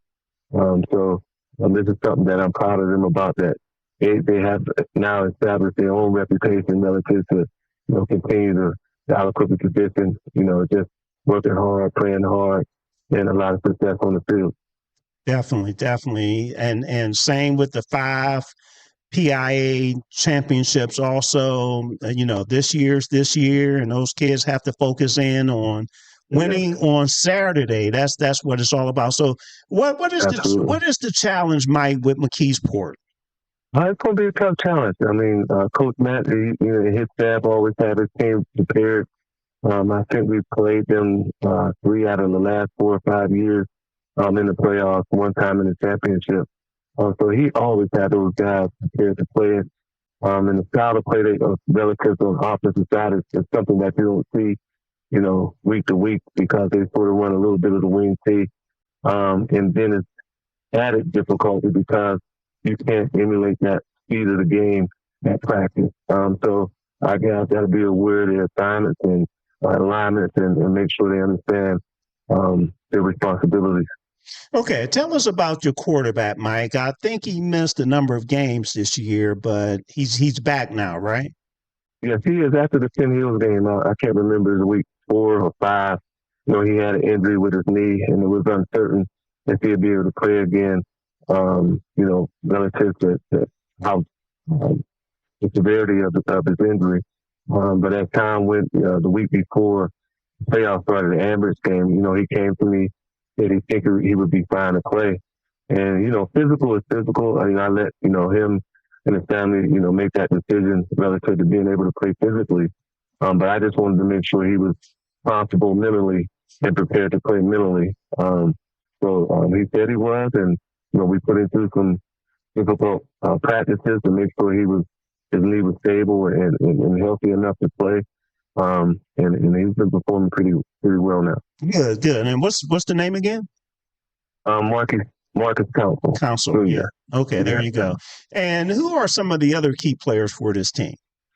We have a team that's, a lot of key players. A lot of players with unselfish, been out of position, like the Salomar does a lot for us. Number 0, he plays linebacker, plays running back, plays tight end, plays wide out at times. Khalil Good, who is a phenomenal athlete and a great receiver. But once Marcus went down, he had to come in and play quarterback. So he does a lot for us. Avery Coleman does a lot for us just to start. Josiah Boykin. If I can name Josh Way, the guys up front, Miles Green, Kingston. So we have Eric Raspberry has been doing well, Jaden Brown. So we have a good group that's slowly but surely has developed into, good talented players. Okay, cool. And just so everyone knows, right? This is Mike Warfield part 2. Part 2. Right. Yeah, because you actually took a year off, right? I did. It was something that I had thought about because coaches are educators, so they're in the school, and this is something they do in supplementing or just they love the coach, and also they're there at the school, so they coach as well. But I spent 28 years of law enforcement, and got right back into coaching my last 2 years before I retired. So it was just something I needed to take a time out, take a break. Nothing was wrong. My health was good. Family was good. It was just something that I needed just a little bit of time to take a deep breath. So I did that. But, I knew I was leaving in good hands with the associate head coach, John Patrick, who I think very highly of. He's a good young coach, football mind second to none, and who I hope one day, who I think, and I'm going to support to be the next head coach at some point for full time. So that was what happened last year. Got it. And I'll give you a chance if you want, and to plug what else you have going on. I think I read something on Facebook, so it's out there. You want to share that? Yeah, we had started a security group called Keystone Security. We do things for details, investigations, interviews, background checks, anything surrounding security. We're involved in. So you can see us on Facebook or on the internet as well. Excellent. I might need to talk to you offline to do some business with you, Mike. Absolutely. Absolutely. He needs to. I don't know if you saw, but I had a video that just blew up, and I think Kevin's about to hire some security for me. So there you go. Right. That's funny. It's funny because it's not true. But now, one question I asked every coach, and I know that you're the top of the top, and so I really wanted to hear your answer, and I was really excited, to ask this question. So, for what part of your team's identity must show up to win this playoff game? It's something that, we've been saying it since the playoffs started, actually, since the season, mid-season, is that it's something, it might seem so simple to do, but it's so difficult to sort of accomplish at times. It's just blocking and tackling. I know that sounds cliche, but, most games in the playoffs, especially in 4A, but all the teams are good. Everyone's good. We have to block and we have to tackle. I think that's the foundation of any successful team. So fundamentals. Well, they better tackle, because there's a guy there's a guy on the sideline named P. Short. He'll be mad if be mad if they don't tackle. So yeah. He carries a stick. Yeah. Exactly. He carries a stick, and once he starts making faces and everything, they're in trouble. So tell Pete I said what's up, man. I just left and we just got done with practice, so. He's doing well. He's doing really good. Okay, cool. Now, I had a question here, and I could pretty much answer it myself, because I'm proud of Aliquippa, and I'm praying for Aliquippa as well with what's been in the recent news. Let me say that also.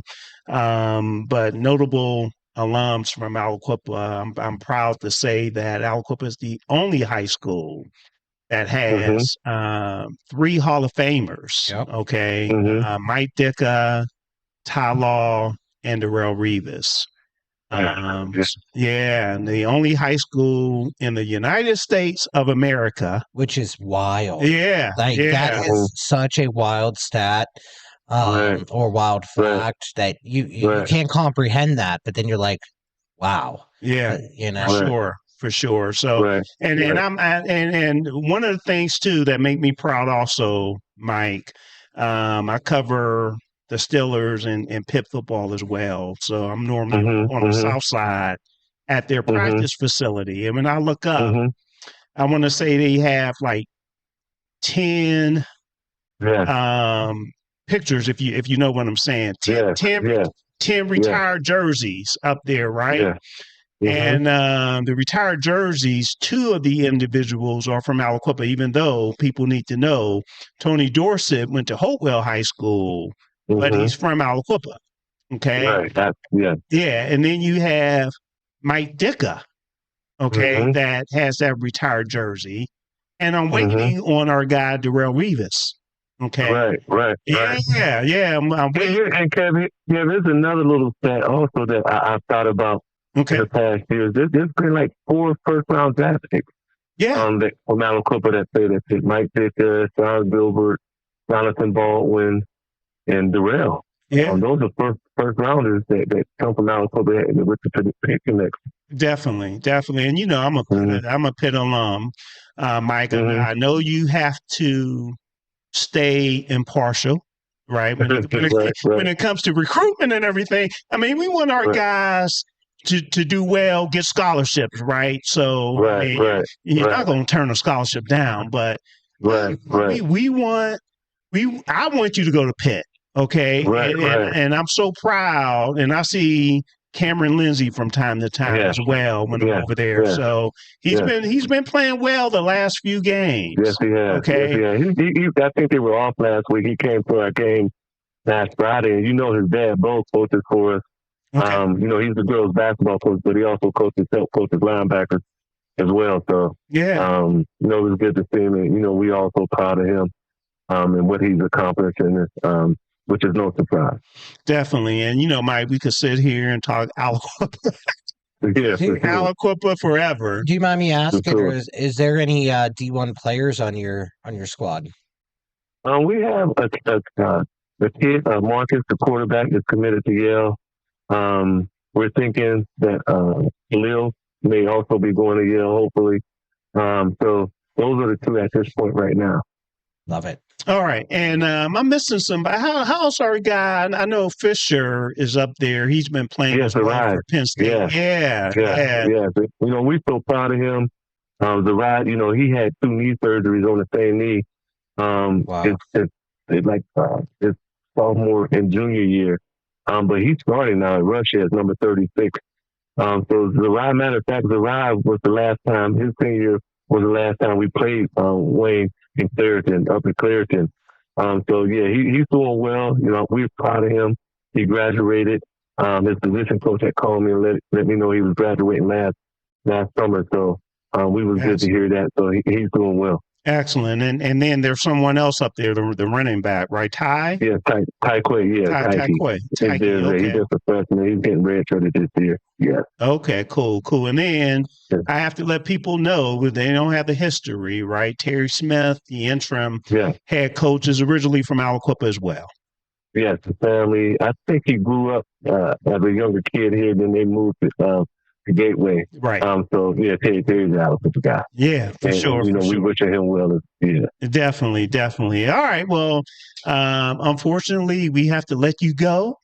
But thanks very much for coming on the program. I always love to get you on the show and chop it up with you. Yes, I appreciate you, Kev, as always. Much love.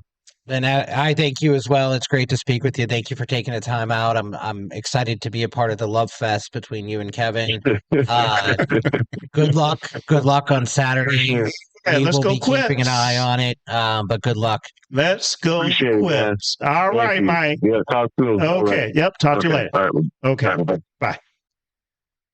All right. Excellent. We did it, kid.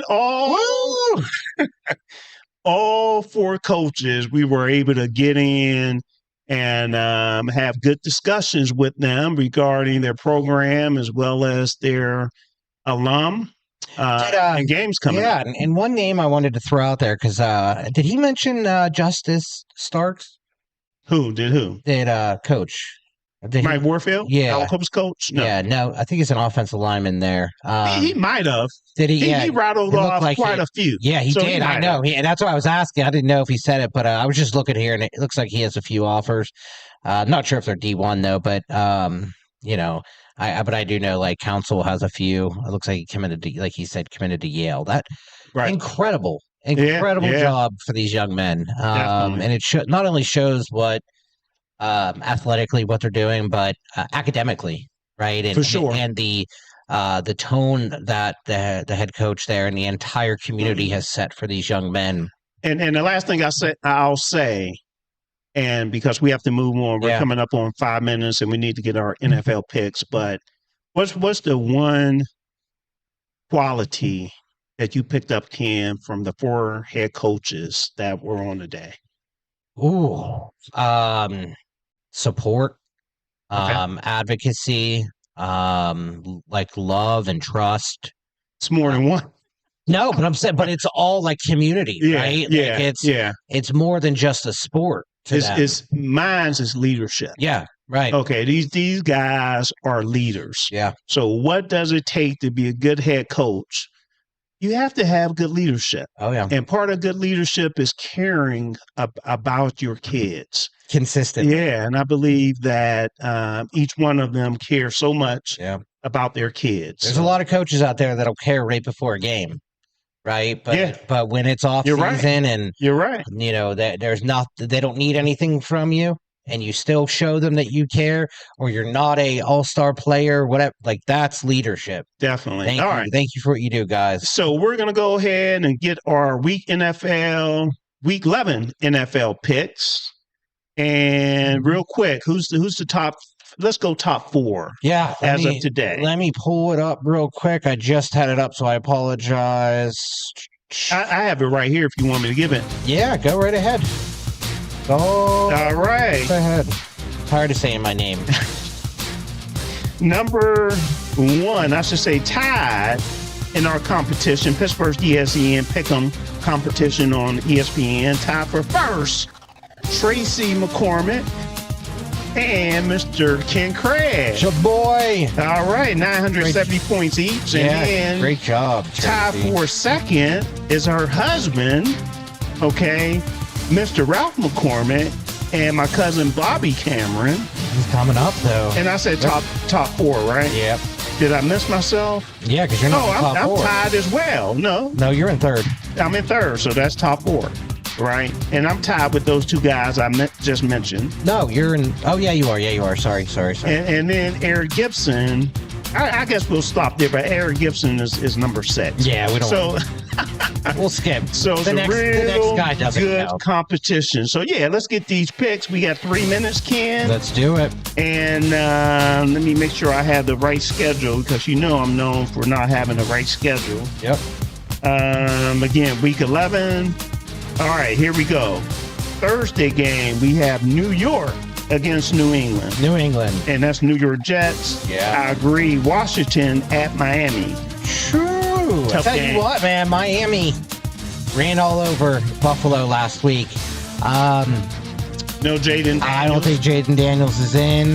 Washington Commanders 3-7. Miami's 3-7. It's at Miami. No, it's not. Actually in Spain. 9:30 a.m. game. It's in Spain. I'm going to go with Miami. I'm going Miami, too. Carolina at Atlanta. Atlanta had a disappointing loss this past week. Carolina. I like Atlanta's coach a lot. I'm a big fan of his, but I'm going to go with Carolina here. You're going Carolina? Yeah. I'm going Atlanta. I think they'll bounce back. Tampa Bay at Buffalo. This would be a good one. Disappointing loss by Buffalo to Miami last week. This is going to be I agree. It's going to be a good game. I think Buffalo needs to really hone in on their identity. They're slipping a little bit. All right. But I think Tampa Bay.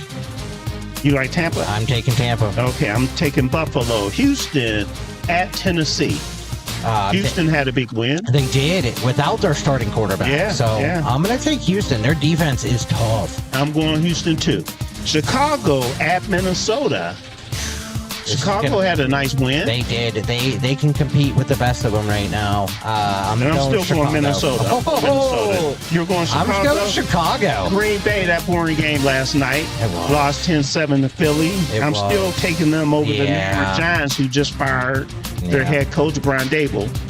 Watch out for that first interim head coach win. It always happens.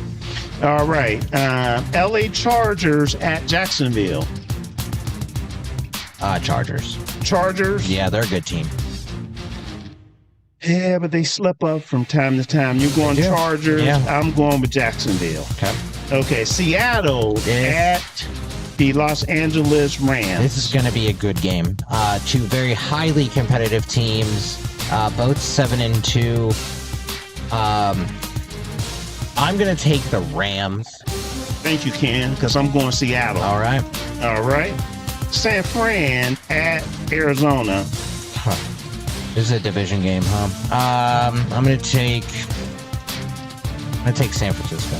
All right, we agree there. Baltimore at Cleveland. Ooh, big game, Baltimore. I hate to say Baltimore, but I'm going Baltimore. Yeah, let's go Cleveland, though. Yeah. Kansas City at Denver. This should be a really good game. It should be a very good game. I'm going KC. What you got? Denver's 8-2, and I have to go with KC, who's 5-4. Got you. Detroit at Philadelphia. That's the night game. Yeah, this is another good one. I'm going Detroit. Detroit looks too good. Yeah. Like, they just, when they're rolling, they are too good. Dallas at the Raiders. Las Vegas Raiders, 8:15 Monday night. I hope Vegas beats them, but I can't pick Vegas for anything. Yeah, I'm going Dallas. So we're both on Dallas, right? Yep. And our last game, but not least, this is a Sunday game at 1 p.m. Can our Pittsburgh Steelers bounce back and beat the Cincinnati Bengals? The Steelers lost the last 3 of 4. I think the Steelers get it done. I'm going with the Steelers. Yeah, I don't. I think this is going to be a low-scoring game. For some reason, I mean, I'm going Cincinnati. You're going with Cincinnati. Yeah, I don't think we've hit rock bottom yet. Okay, so Joe Flacco. See what happens with the Steelers going against him the second time around. He knows how to beat us. Jamar Chase, he knows T. how to Higgins. beat us. Are we good Weapons enough? on the outside. Chase Brown. He ran effectively against the Steelers the last time. I think Mike Tomlin is so pissed off, and he's making moves with the roster that we talked about earlier, and it's so Steelerish. Okay, that just like indie game. Yeah, that's why I'm a little bit on the fence. Yeah, and I'm kind of going with my gut and saying like, oh, we're not there yet. But this is a Steeler type win. Yeah, where we look so bad against a team that we could have beat, and then we come out and we'll just rock the Bengals. And Aaron Rodgers as well. He had a horrible game. We talked about that. And I think he's going to take it personally, and I think he'll turn it around. I really do. And I think I do think the organization's a little embarrassed right now after that. I do think Mike Tomlin's going to be really upset, and I hope so. Yeah. Last thing, and we'll close out. Black and Gold post-game show this Sunday, directly after the game. Yep. Going for 3 hours. So everyone, please check that out. Also, please listen to Pittsburgh's DSE and become a regular listener, everyone. Go to our website, check out the radio schedule. And we have so many great programs, from music to travel to sports. There's something there for everybody. So please check out the radio schedule. I tell people all the time, you turn media on every day. Include us with what you turn on a daily basis. Please do. Okay, Ken? No, I just want to say thank you to all the listeners, to all the people that are blowing up YouTube tonight. You know, Ricky, Gibbs, everyone that's in the Mr. Steeler fan, thank you. To all of our callers, I mean, everyone that's been engaging with us and supporting us throughout this venture. We couldn't do it without you. But, I hope that our next show is a totally different feel. I hope we get to talk about some positives. Right. And we can sweep all this behind us. So Okay. everyone have a great week. All right. As I play the music here as we close out, thank you, everyone, for tuning in today. And we would especially like to thank all the high school head coaches that joined us today to make this show what it was, a fantastic show. I'm glad that I decided to bring these individuals in, and good luck to each and every one of them. And everyone, please join us again next Tuesday, 6 to 8 p.m. And as Ken said, hopefully we'll be talking about a Pittsburgh Steelers victory. Take care.